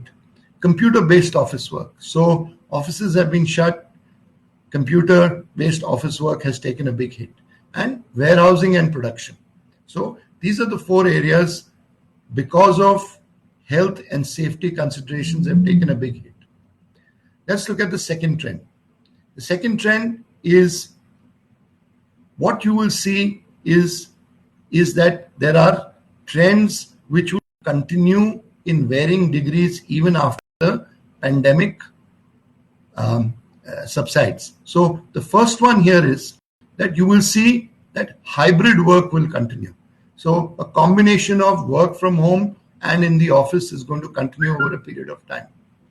So 20 to 25% of the workers in advanced economies, and India is not very different. Yeah. And about 10% in emerging economies could work from home 3 to 5 days a week, mainly in computer-based office works. So I'm sure a lot of you have small and medium-sized IT companies, and you're making people work remotely and from home. I think that's likely to continue well into the future. Let's look at the second piece. Now, this is something that has impacted everybody hugely. So the share of e-commerce or the delivery economy has shown 2 to 5 times growth in 2020 and is going to continue to grow at a very, very large pace. Now, e-commerce has probably had one of the largest impacts on anything we do. That's something that's a huge opportunity, which I'm sure a lot of you, or virtually all of you, even in the manufacturing space, can make use of in one way or the other, because it gives you better reach into the markets. Finally, companies have gone on the automation route in a very, very big way. I think all of you have seen or heard about artificial intelligence, machine learning, robotics, even in manufacturing plants, warehouses, some of the largest warehouses in the country, or even smaller ones to that, matter of fact, is that are today having a fairly large percentage of automation by robots. You go to an airport, I've gone to an airport and seen robots cleaning a lot of the large areas. So customer interaction areas are going to be replaced with automation. And that is a trend which is likely to continue, will continue. The question is, how soon will you adopt to it?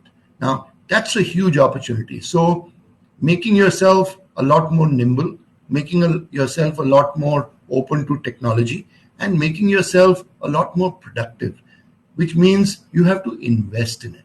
Now, I think I won't repeat this, but figures have shown that money is now available. It's how you make use of it. That's the opportunity. That's the future for work. Let's look at the third trend. So there are various areas where you will see that because of the proximity of work, 70% of the workforce in 6 advanced economies is impacted, whereas the amount in China is about 60% and in India is about 40%.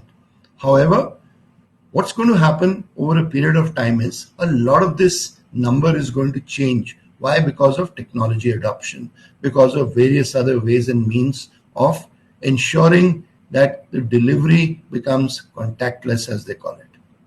Large cities, I can assure you, will feel the impact a lot more, and it will reduce the demand for transportation, retail, food, service. And smaller cities where the declining impact of the pandemic will hit soon are likely to benefit because a lot of the workforce has decided to go back home, work remotely. So it's a knock-on effect where the urban economy may suffer a little bit, but the rural economy will benefit.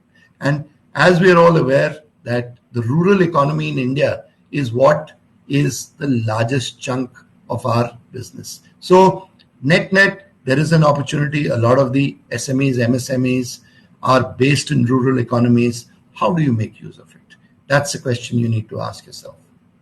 What's the next piece? Workforce transitions may be larger in scale than we estimated. So what tends to happen is that you will see that if these trends are true, it could mean that there are about 100 million workers in 8 countries, and India is one of these 8 countries, that may need to switch occupations by 2030. So the job that you're doing currently may no longer exist by the time it's 2030.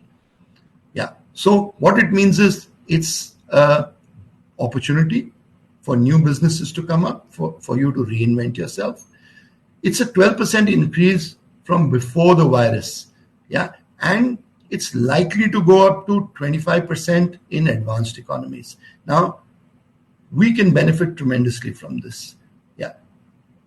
Technology adoption, levels of retraining of workforce, these are the 2 huge areas.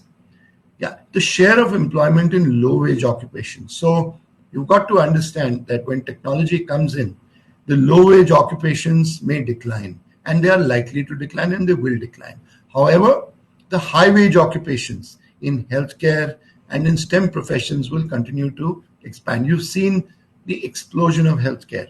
You've seen the explosion of science and technology in the last year and a half. Yeah. How do you make use of it? Let's look at the next trend. This is hugely important. This is extremely important. Business and policymakers need to work together. If business and policymakers don't work together, this work will never ever gain precedence. It will never ever, pick up steam. And that's where one needs to ensure that you pick up a lot of steam. So you have the opportunity to reimagine how and where work is done, thinking through very, very specific areas and occupational activities. You've got an opportunity, we talk a lot about labor reform, we talk a lot about various pieces in that area. So there's a huge opportunity for effective worker redeployment. So retrain and redeploy workers. For example, by recruiting and retraining people based on skills and experience rather than academic degrees. So I'm sure all of you are aware our education policy is changing. Now, that has a direct impact on the workforce that will be available to you tomorrow. It's more practically oriented. It's more experience-based. It's no longer just pure play academic. So you will have graduates coming out who are more industry ready, who will be willing to go out and become entrepreneurs themselves, but also be ready to work in MSMEs or SMEs or startups. India is probably one of the best or the third best startup ecosystem in the world today. Let's make use of that. And that's where we are getting people who are more ready and amenable, who are more industry ready. So policymakers must consider, providing equitable access to digital infrastructure. So in order to ensure that, there's mobility of the workforce, there's accessibility, there's growth, there has to be accessibility to digital infrastructure. And I think, PM has taken out a scheme called PM Vani, where he's talked about bringing digital infrastructure or the internet doorstep in the country in a certain period of time. I know it's ambitious, but one has to start working towards it. And if anybody can do it, I'm sure we as Indians believe we can do it. That would lead to a lot of innovation, and that would lead to innovation not just in the urban areas, but also in the rural areas, because rural areas need innovation as much as urban areas. And I think the internet, the digital economy is extremely critical to that. So the pandemic will eventually fade, but the agility and creativity of policymakers and businesses, which has been quite evident during this pandemic. So people have worked together. There have been differences, but both industry as well as government has worked together, and corporates have been a very, very, very big support infrastructure or a support mechanism. I think that needs to continue. It can't just be that the pandemic has finished and now we go back to what we used to do earlier. We need to continue down the positive road rather than go back to what we were doing earlier. And MSMEs play a very, very large role in that. So policymakers, government, industry, industry associations, corporates, funding and financing institutions all need to work together, and that needs to continue. Let's look at, and this is a factual figure, so there's an opportunity here. What's the increased share of occupations post-pandemic? So healthcare technicians, workers, and professionals. You've certainly seen that hospitals have seen a shortage of staff. So there's a huge opportunity for healthcare professionals, right from, the ward boys in hospitals to the nursing staff, to doctors, etc. Huge area. Creative and arts management. So during the pandemic, I'm sure you'll see a lot of children, a lot of adults have started learning. I know many of us have learned things that we never did earlier in our lifetimes. That should continue. STEM professionals, science, technology areas need to be looked at, and that's a huge growth engine for our economy. Management professionals. I think, both the earlier speakers also mentioned, the cooperation of management professionals coming together and showing the way of how government can deliver, or of how people on their own, or of how corporate bodies can deliver, has been huge. So I think we need to really continue that, and that's an opportunity. Logistics and supply chain has seen a sea change during this. That's a huge opportunity in the area. Business and legal professionals, community services. People have come together as communities. Builders, educators, and workforce training. I want to talk about this for a minute. So Education is undergoing a sea change. Children are learning in a different way. That is going to be a focus. In opportunity which government is espousing and supporting in a very big way. MSMEs need to take note of that, not just get back to producing. So if you want to be world beaters, if you want to be world class, you need to train your workforce. You need to retrain them to ensure that they understand standards or they understand what to do practically. Food service.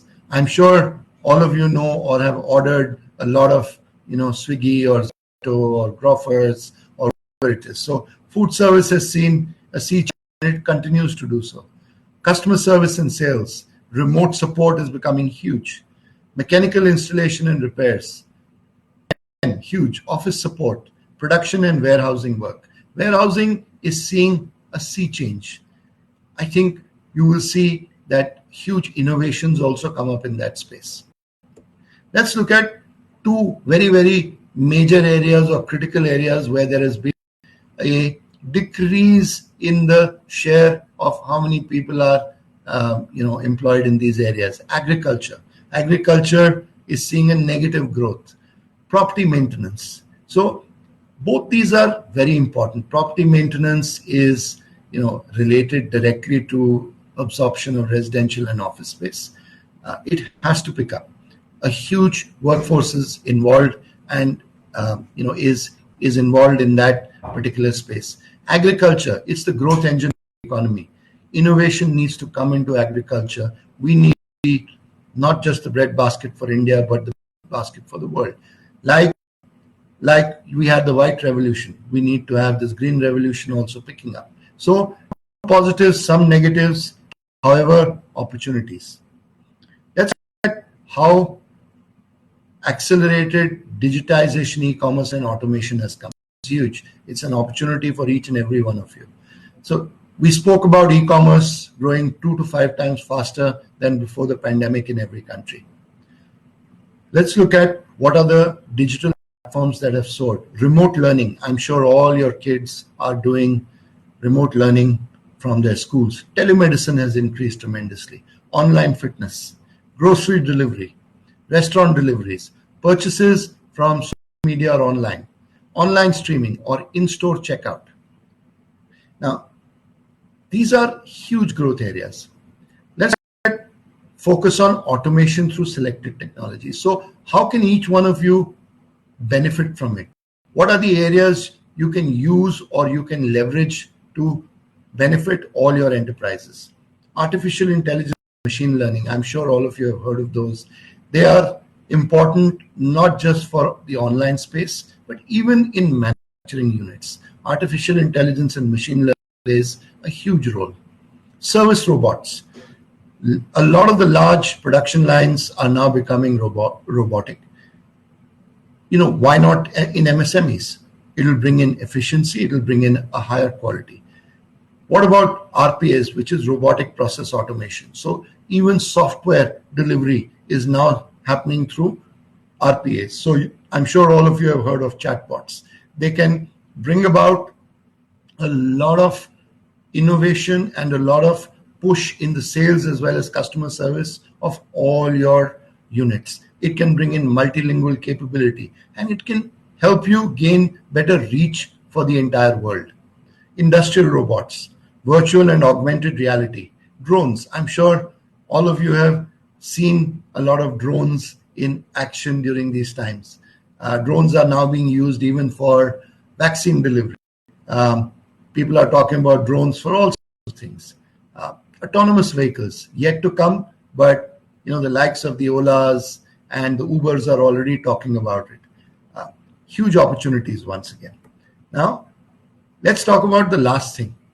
The biggest opportunity or the biggest piece that has come through in this entire scenario is probably people have learned how to work in the gig economy.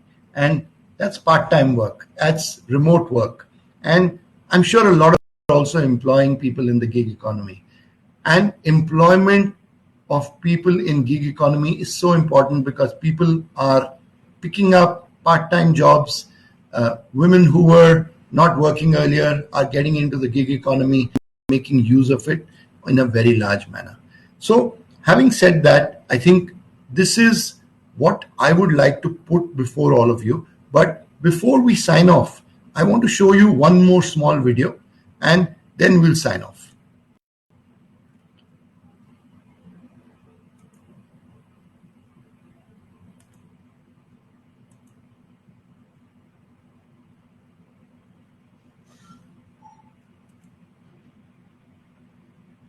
Businesses should grasp this opportunity to fundamentally reimagine how work is done in their organizations, their whole business and operating model. Changes that were made very rapidly just to deal with COVID in the past were required at that point in time. But now companies should really think about a very granular and detailed assessment of what tasks and activities go into each role, and then to think about what elements of that can be done on a remote basis without loss of productivity, collaboration, and those kinds of things which are important in an organization.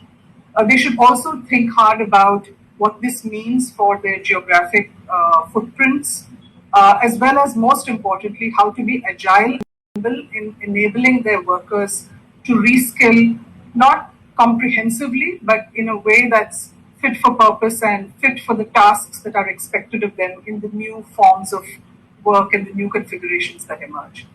For policymakers, it's going to be critical to collaborate with businesses and enable these transitions to occur quite speedily, to support workers and move through these transitions, and finally to help bridge the digital divide, which becomes a very critical issue even in the advanced economies, as we're looking at a heightened level and greater challenge of workforce transitions going forward.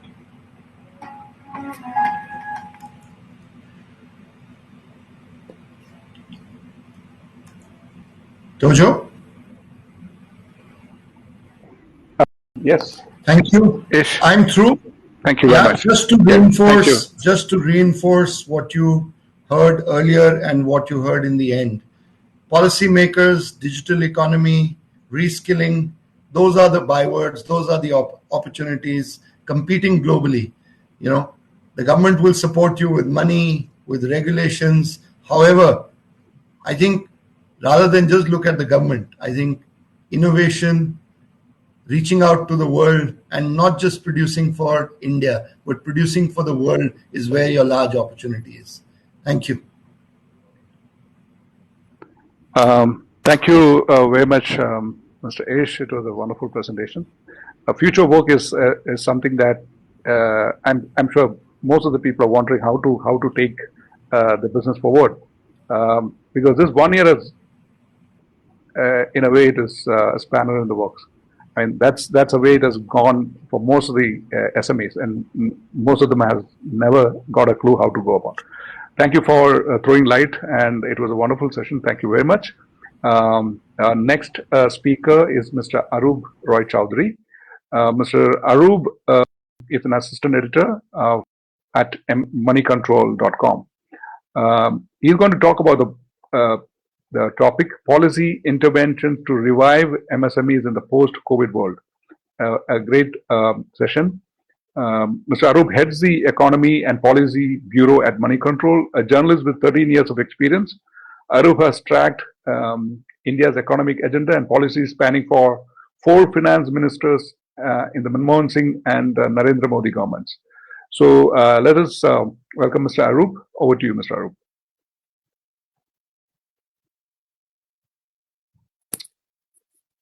Not audible.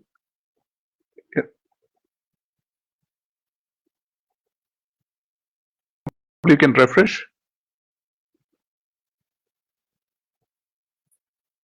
Can you hear us, Arub? You can, but we can't hear you. Can you try to refresh your browser?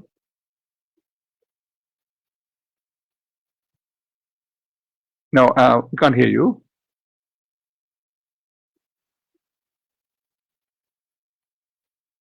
Would you like to refresh your browser?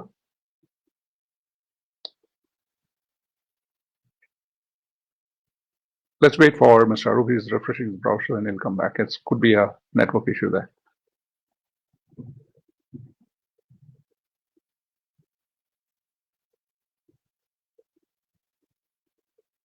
So, meanwhile, I think while I explained over the introduction, most of them couldn't see my slide about back to business. I don't want to present now, but I'll just talk to you about back to business. Back to business is a very ambitious project of Aspire Media. We've been in the market for the last 12 years and trying to bring back that efficiency and the kind of support to the MSMEs. Okay, anyway, Mr. Arup has joined. Am I audible now? Yes, you're clear. All right. Go ahead. Thank you. Thank you so much, and apologies for that technical problem. Thank you, Dojo, and good evening to my fellow panelists, Mr. Thakur, Mr. Rao, Mr. Anand, and all the other participants. Now, my panelists have more or less covered a lot of ground, and they have given some really good and important insights.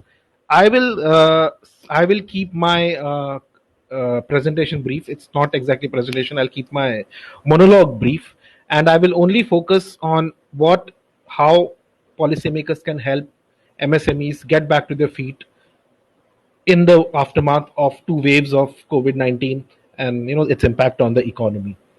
Now, I am of the view, and I'm sure many share this view, that the COVID-19 pandemic is the biggest health, humanitarian, and economic challenge that India has faced in its independent history. And MSMEs have borne the brunt of that pandemic. Now, MSMEs are at the intersection of the organized and unorganized sector.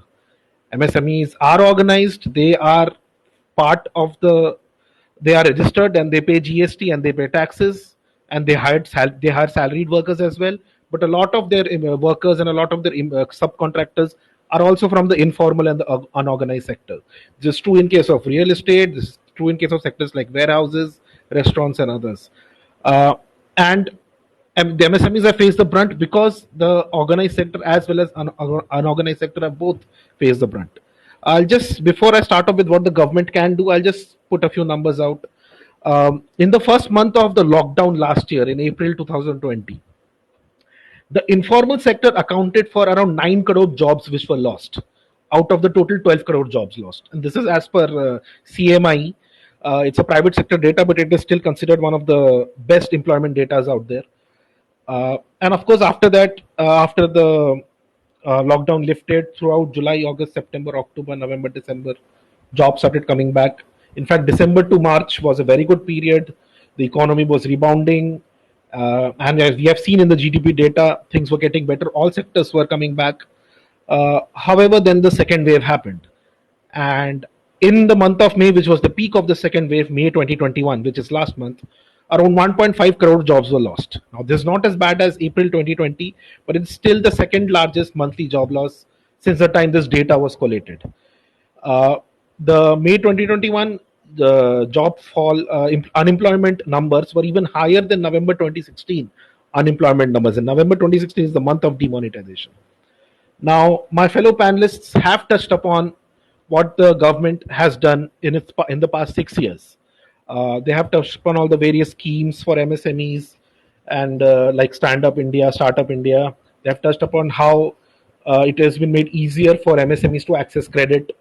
I will not touch upon that. I will touch upon what the government has done recently during the pandemic. Now, the biggest step the government took for MSMEs was obviously the Emergency Credit Guarantee Scheme. It was a 3 lakh crore worth of scheme where that much total loans would be sanctioned by commercial banks and NBFCs.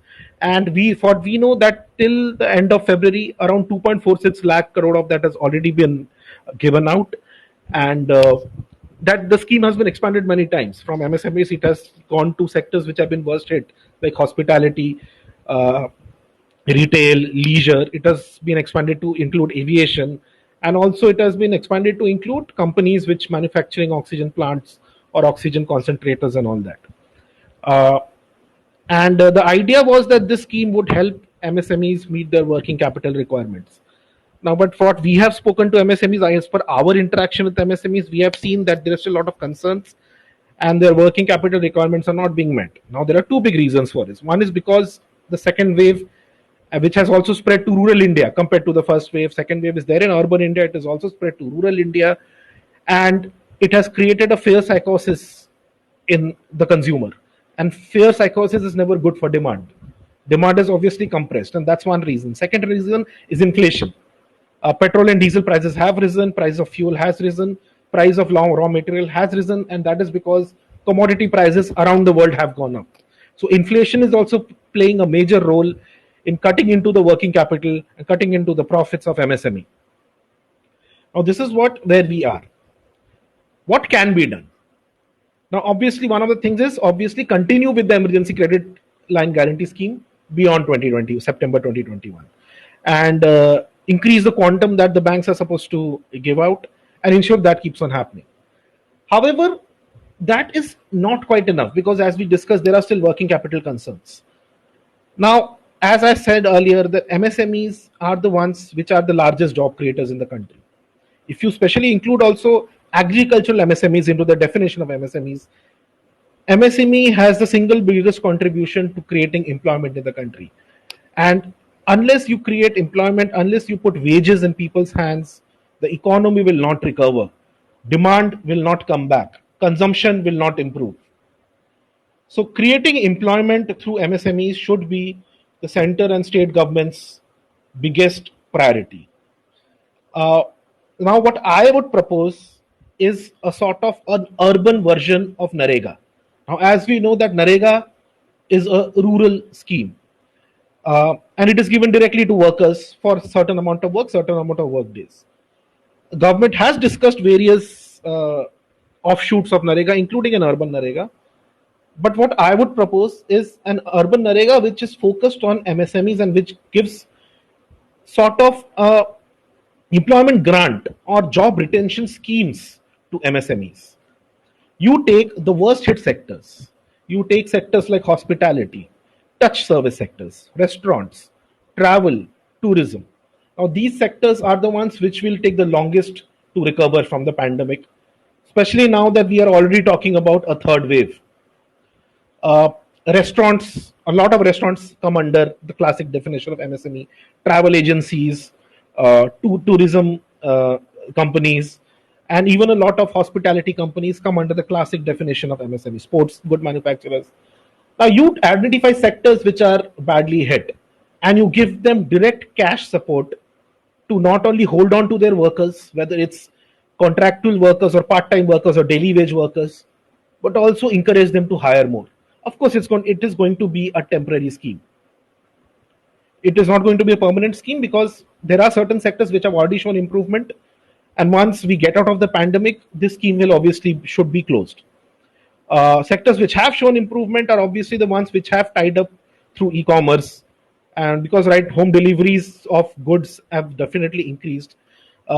Service sectors which are catering to people working from home, like those wholesalers or retailers who are selling mobile phones and laptops, they have definitely seen an improvement. Health sector, because people's health expenditure is now the largest part of their expenditure. So whether it's pharmacy shops or medical device wholesalers or manufacturers, they are also seeing an improvement.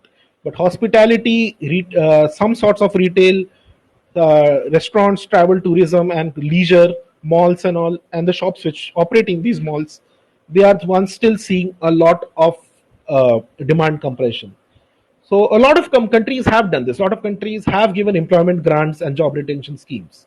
So and my personal sense is that such an employment grant scheme should not cost the central government more than 40,000 crore per year. The government should keep aside any financial and budgetary or fiscal concerns because this will be a one-time payment and this will be to revive the economy. So the government should consider directly giving money to MSMEs to not only retain employment but also hire fresh.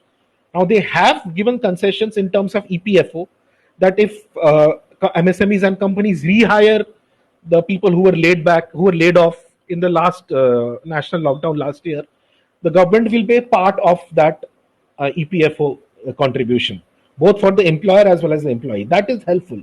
but more needs to be done. Directly paying them money as a grant will be very helpful.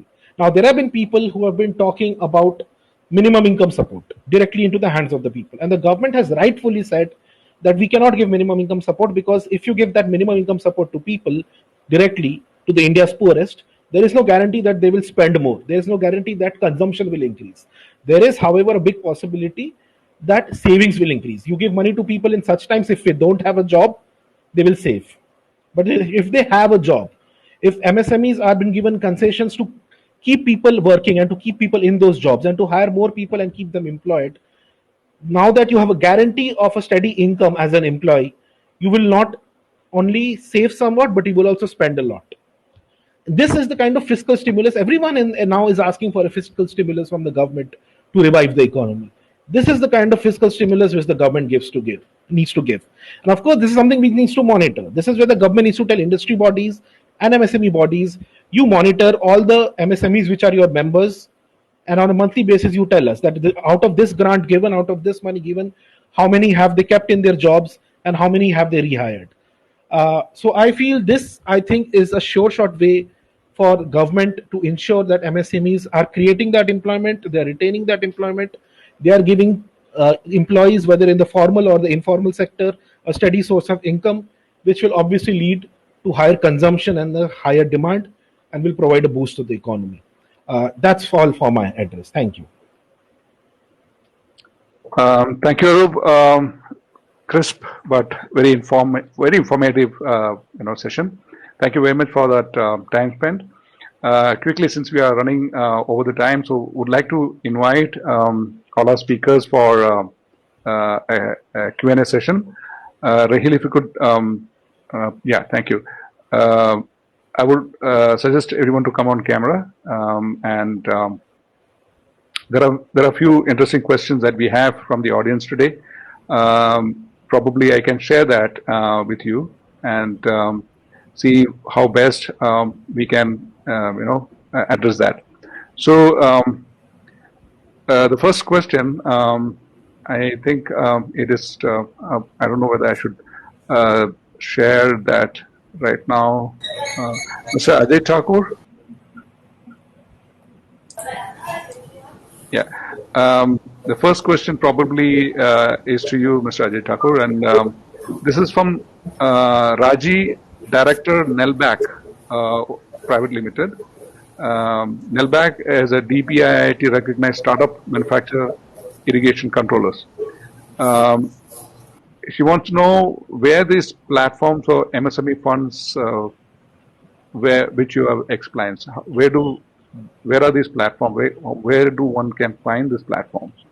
Is there a link or is there a process involved in there to apply? Is that what you want to know?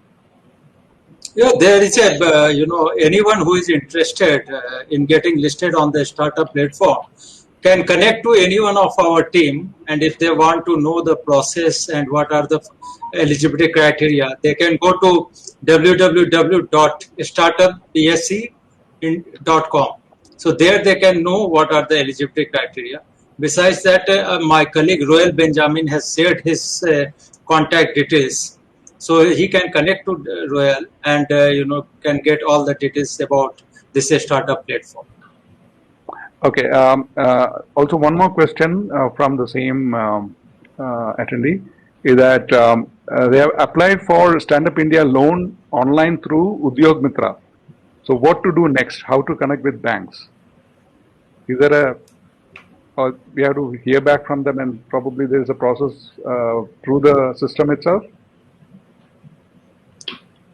So, I think Mr. Gopinath Rao will be in a better position to address this question.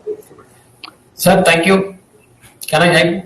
Yeah, please, Mr. Gopinath. Yeah, this is Udyami with Stand Up Udyam Mitra, the system generated. No, it is controlled by the CDP at the central office. So whatever you do from any corner of the country, so it will be centralized and it will select to the nearest bank to be forwarded. So the only once you get the information from the centralized processing cell, then you have to approach the concerned bank. It is local, centralized totally at the CDP portal. Great. Thank you for that. Dojo, Yes. I'm sorry, I would like to seek the indulgence of my fellow panelists and your Please. indulgence. I have to get on Yes, to Mr. another.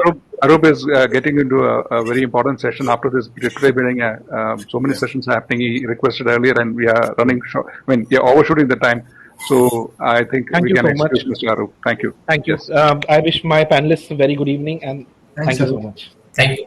Thank you. Thank you. So may I just, Dojo, may I make a comment on what Mr. Gopinath Rao Yep. mentioned?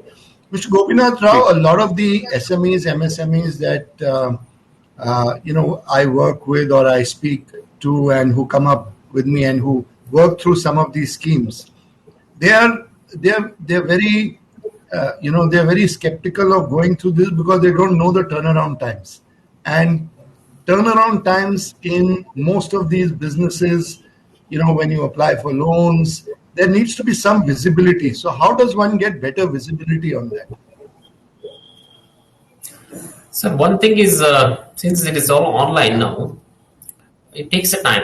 Certain things no actually when you apply a loan in portal, for example, PSB loan 59 minutes, loans in 59 minutes. No, if you apply it and the concerned bank, you will get the in principle approval from the respective banks where you have applied. So once you approach the bank, normally you start the physical activity, physical work. So now you have to submit the document and the verification has to be done by the banker side, and then that area, it takes a time. So that's what I also say. And also, in fact, if it comes to our champion portal, I'm sure we are taking it to the banker as a faster right. We are discussing with the banker directly. We have got a nodal officer in Karnataka. For example, in Karnataka, there is a nodal officer from the Canara Bank, DGM level, where they are once we get the grievances in my portal, it will be directly forwarded to the DGM of the Canara Bank, where he will see day-to-day basis and he will address to the respective bank where it has gone, why action has been taken. So it will act for fast. That has been taking place. Okay. Now, if you go to physical level to the branch level, you may not be knowing, but it comes from that end, from the top level. So the acts will be more faster. That has now it's going on. Good. So what it means is, if there is a delay, they can come onto your grievance redressal portal and you will forward it to the bank for immediate action. We will discuss. It's not a forwarding. It is also been officially assigned to the banks and discussion openly and the phone and the mail and everything will be done. And so that action will be very fast. Thank you. Thank you, Mr. Gopinath. Thank you, Mr. Ajay and Ish Anand. So let's get into the next question. We have about 4 to 5 questions. We'll finish off everything quite fast. The next is Dhyaneshwar Bhagavat, is the chairman of DK Investment and Advisory. His first question is, it's got 2 questions. Why the startup are very low in India? I'm not talking about the finance. Why our youngsters are not coming ahead? Please explain. Ish Anand, I think you'll be probably able to answer that. Okay. So I think, thank you very much, sir. It's a very relevant question, and this is something we battle all the time. Indians by nature, parents want their kids in college to become doctors, engineers, get into a traditional, occupation, earn his first few salaries, and then talk about entrepreneurship if he or she wants to do it. Now, it's a cultural issue more than anything else. Are we good entrepreneurs? I think it's been proven all over the world that we are fantastic entrepreneurs. Are we good innovators? We are good innovators. I firmly believe that. India can make for the world. And there are several products and services that in the last few years are going out into the world from India. That's why today India has become the 3rd largest startup ecosystem in the world. Okay, I know we should be better, but we're getting there. However, having said that, I think the biggest issue here is culturally, parents don't encourage their kids to go out there and become employers instead of employees. Yeah. The moment parents start telling the young ones in the family who are doing well and who've got an aptitude for entrepreneurship, the moment they start telling them become an employer, become a job generator instead of an employee, yeah, things will change. Startups and MSMEs or SMEs will suddenly see a huge explosion. So that's my answer to your question. Thank you, Nasesh. Let's get on the next question. What is in your view how India will take advantage of this COVID situation to develop export and develop on exports and reduce its imports during this COVID situation? Absolutely. So you want me to go on that?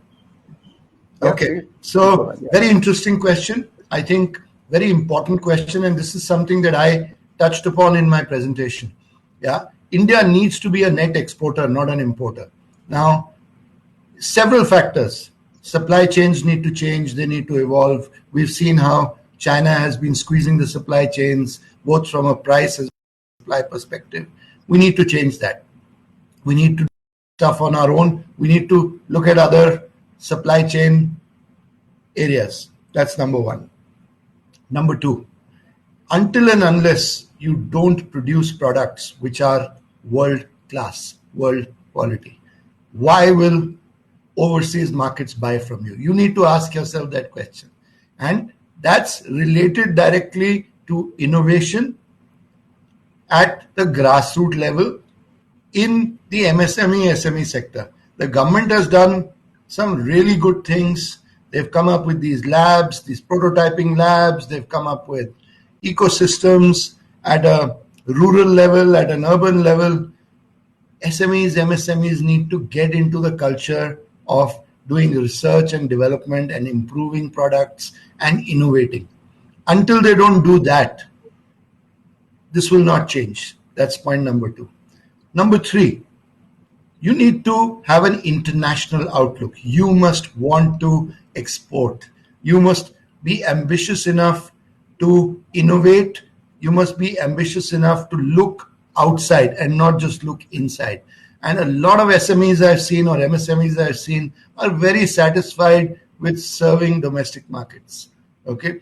Today there are several channels, several international channels, and we work with them. I work across 4 continents, and one of my primary tasks is to see how I can take SMEs, MSMEs, and startups to overseas markets. And we've had great success with that. So my submission to all of you would be, this is a learning experience. Learn from others. Study people who have gone overseas and made a success for themselves. They are the kind of people who will become from an SME to an MSME, from an MSME to a large corporation. And that's where you will see growth. So these are some of the areas. Yes, funds are required. Banks need to be supportive. Government needs to give you more incentive. All that will happen. But people are opening up globally to Indian products and innovations. Why is it that we can't go and make use of that? Yeah, today China is no longer the buzzword. If they can get a better alternative from India, yeah, people are very, very happy to take it. So my submission to you is look at it and make use of it. So there's no excuse for not going overseas. There's no excuse that we can't do it. Absolutely, we can do it. And there is a way to do it. Thank you, Masesh. It's quite understandable, and thank you for sharing that. So next question is from Mr. Sudhir, proprietor of Luan's Electronics. Which agencies support MSME by technical support and finance for online marketing? Is there any specific segment of the SME finance for online marketing companies in India? Who can answer this? Probably Mr. Gopinath. Gopinath? Sir, this online marketing, so we have a gem portal. That is the one where you have once you register in the gem portal, government e-marketing portal, it is also like the private. Now we have a Flipkart, Amazon, all these portals are there. Here, our portal, once you register, you are visible to across India. So all ministries, so all the things, so that you have the wide range of exposure to all these ministries, and even the companies which having more than 500 crores turnovers, no, they must register as per the guidelines. So you will get a exposure in that one, and you will get a very good market leak in that one. So that is one area. Another one is you can see in the private sector also, launching you are creating your own website or the participation. I mean, registering in the private portals. So all these things now can is possible to expand your business in the digital market. Digital mode, no, you can just market it. Other than that, physical mode like participation in the trade fair, international trade fair, that's all going on. Now virtual things have come into the picture. Virtual trade fair. So there also you have a lot of opportunities, and MSME we are also trying to do these programs somewhere in the November or December we are planning. And of course, if all MSMEs are I mean, that time it's good. Definitely, we are going to take up this matter, and then we can also help the MSMEs through virtual mode. So, Dojo, I'll just add one piece to it. So, for the industry today, there are some fantastic options which are called SaaS. Now, SaaS platforms which are willing to do both sales as well as online marketing for you are there aplenty in the market today. And they are extremely cost effective, they are extremely good, and they are able to bring you results. And from a reach perspective, they broaden your horizons globally. You can tell them where you want to go. Yeah, they will take you there. Yeah. However, converting leads is something that the enterprise needs to do on its own. So options are there, and I'm sure, Dojo, in your future programs, you will take up some of these. But there are several options. I mean, we use them, I use them, I know a lot, and we found tremendous success with them. Thank you, Mr. Gopinath and Mr. Ish, for answering this question. The next question is from Mr. Kamalarasi K. He is the Director of Finance from MDS Engineering Solutions Private Limited. What are the channels and means to avail direct funding, collateral-free automatic loan, in bracket, that's what is mentioned, for MSMEs and startups? How can we know which are the banks that supports or provides the scheme? He's talking about channels and means to avail direct funding or collateral-free funding. I think Mr. Gopinath Rao can address or...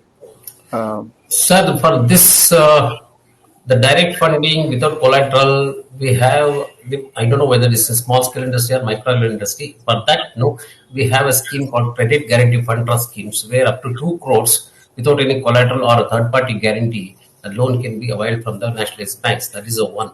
Another one is if it is a small withdrawal loan is available up to 10 lakhs. If it is a Stand Up India, they can go for 10 lakhs to 1 crore, they can avail the loans. So these are all collateral free and third party without any third party guarantee. The loan can be availed from the nationalized banks. Thank you very much, Mr. Gopinath, on that. Hope that is answered. And next is from Mr. Abhijit Prabhu Goankar. He says, so 7+ billion through GEM and CAA survey shows 70% SME did not make profits in COVID times. Where did the 7 billion go? Yes, sir. So he's asking 70 billion through GEM and CIA survey shows 70% of SME did not make profits in COVID times. Where did the 7 billion go? I would like to request if Abhijit is there, he can come online and clarify his question more clearly. We can give you an access. Is Abhijit there? So 7+ billion through GEM. Billions to the CAA service.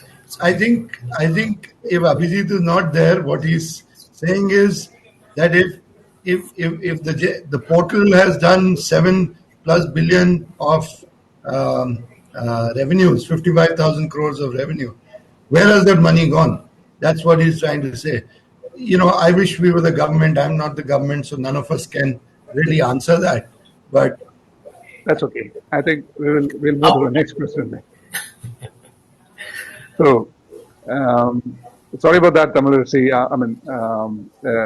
Sorry, Abhijit, that the questions we are not able to. My point was just small clarification. Please. So what he is telling about 70,000, 7 billion, 7 plus billion. So is it the fees registered for the registration per charge? What he is talking, or what in terms of what is that amount what is mentioned? That is not clear. Yeah. See, So I am getting impression from the question is this, that the 7 million MSMEs and other companies are registered, but still MSMEs are not making profit. Something like that he's trying to say.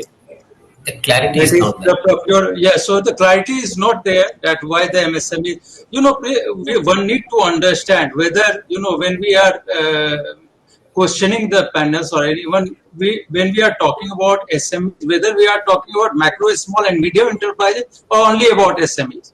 So we need to understand that bracket. Unless until we will not understand that bracket, we will not be able to get the job. So let me tell you, macro enterprises, whether still they are registered or not with the GEM portal, I have my own doubts about that.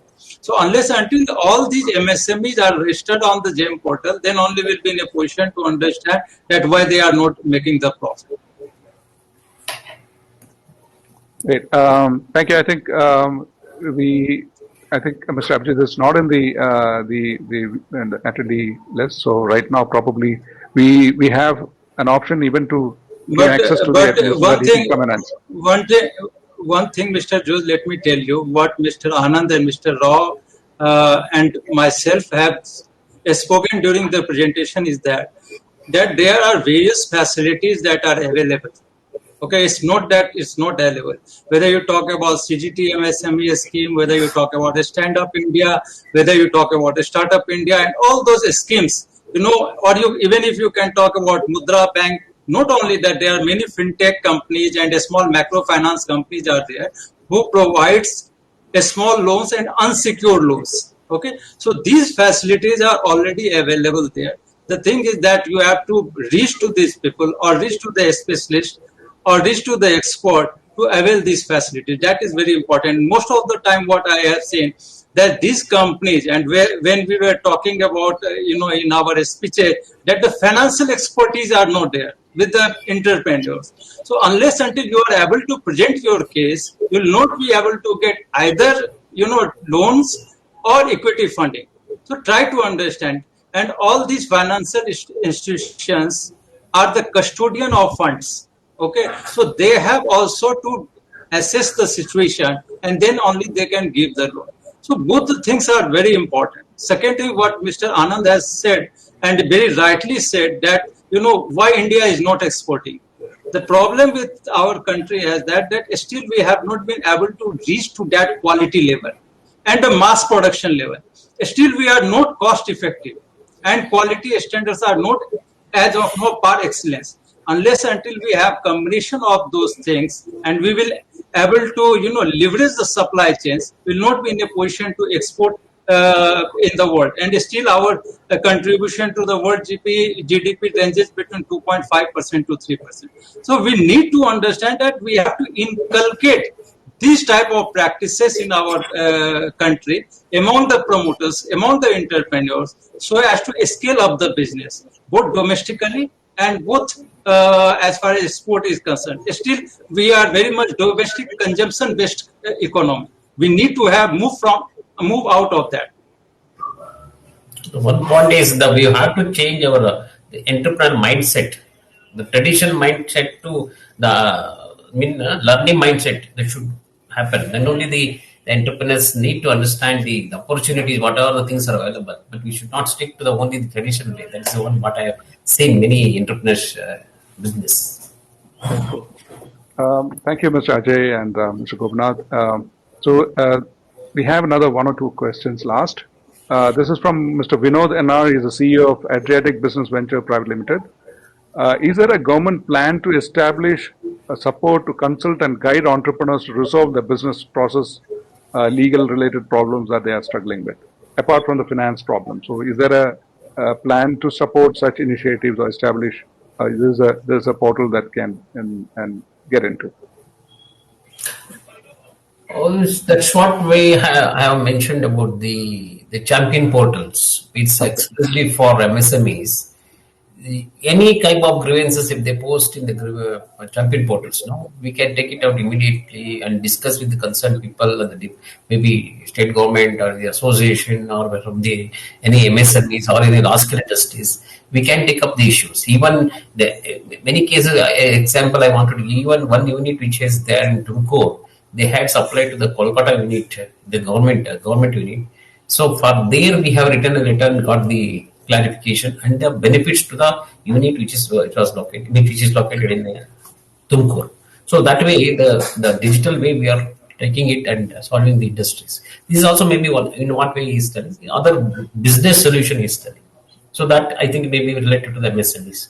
They can post their requirement, anything is there in champion portal, we can solve it. Thank you, Mr. Gopinath. I think, Vinod, I think your question is answered. Yeah. So we're going to the next one, and that's the last one. This is from Mr. Ganapati Bhatt. He's the Managing Director of Avigna IT Services. He's saying, I have just started a week before the lockdown forced, probably a year now, service venture, and has prepared project report also. Took required certifications like GST, MSME, got stuck with finance issue for further working capital. Can I avail any support? Probably he being a startup and is asking for a working capital support from any sources. Sir, I suggest him to approach I don't know what is the quantum of money is required for working capital. I'm not clear about his project report. If he approaches either the Mudra or a PMEGP, if it is a start beginner, budding entrepreneurs, they can go for PMEGP or Mudra, or in a CGTMSM scheme, he can avail the loan. And I don't know where he is staying. If he is in Bangalore, he can approach the MSMEI, and then approach me, I can guide him, because already he has made the GST, MSME certificate, everything is. Yeah.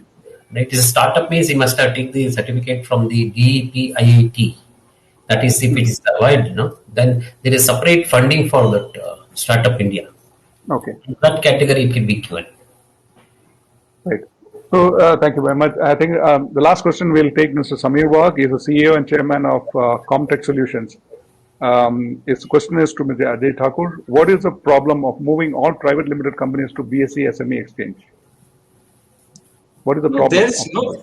There is no problem. See, as far as, when you are getting your company listed, you have minimum number of shareholders. That minimum you have 50 shareholders in your company. The time you have got 50 shareholders company, you can't remain a private limited company. You become a public limited company.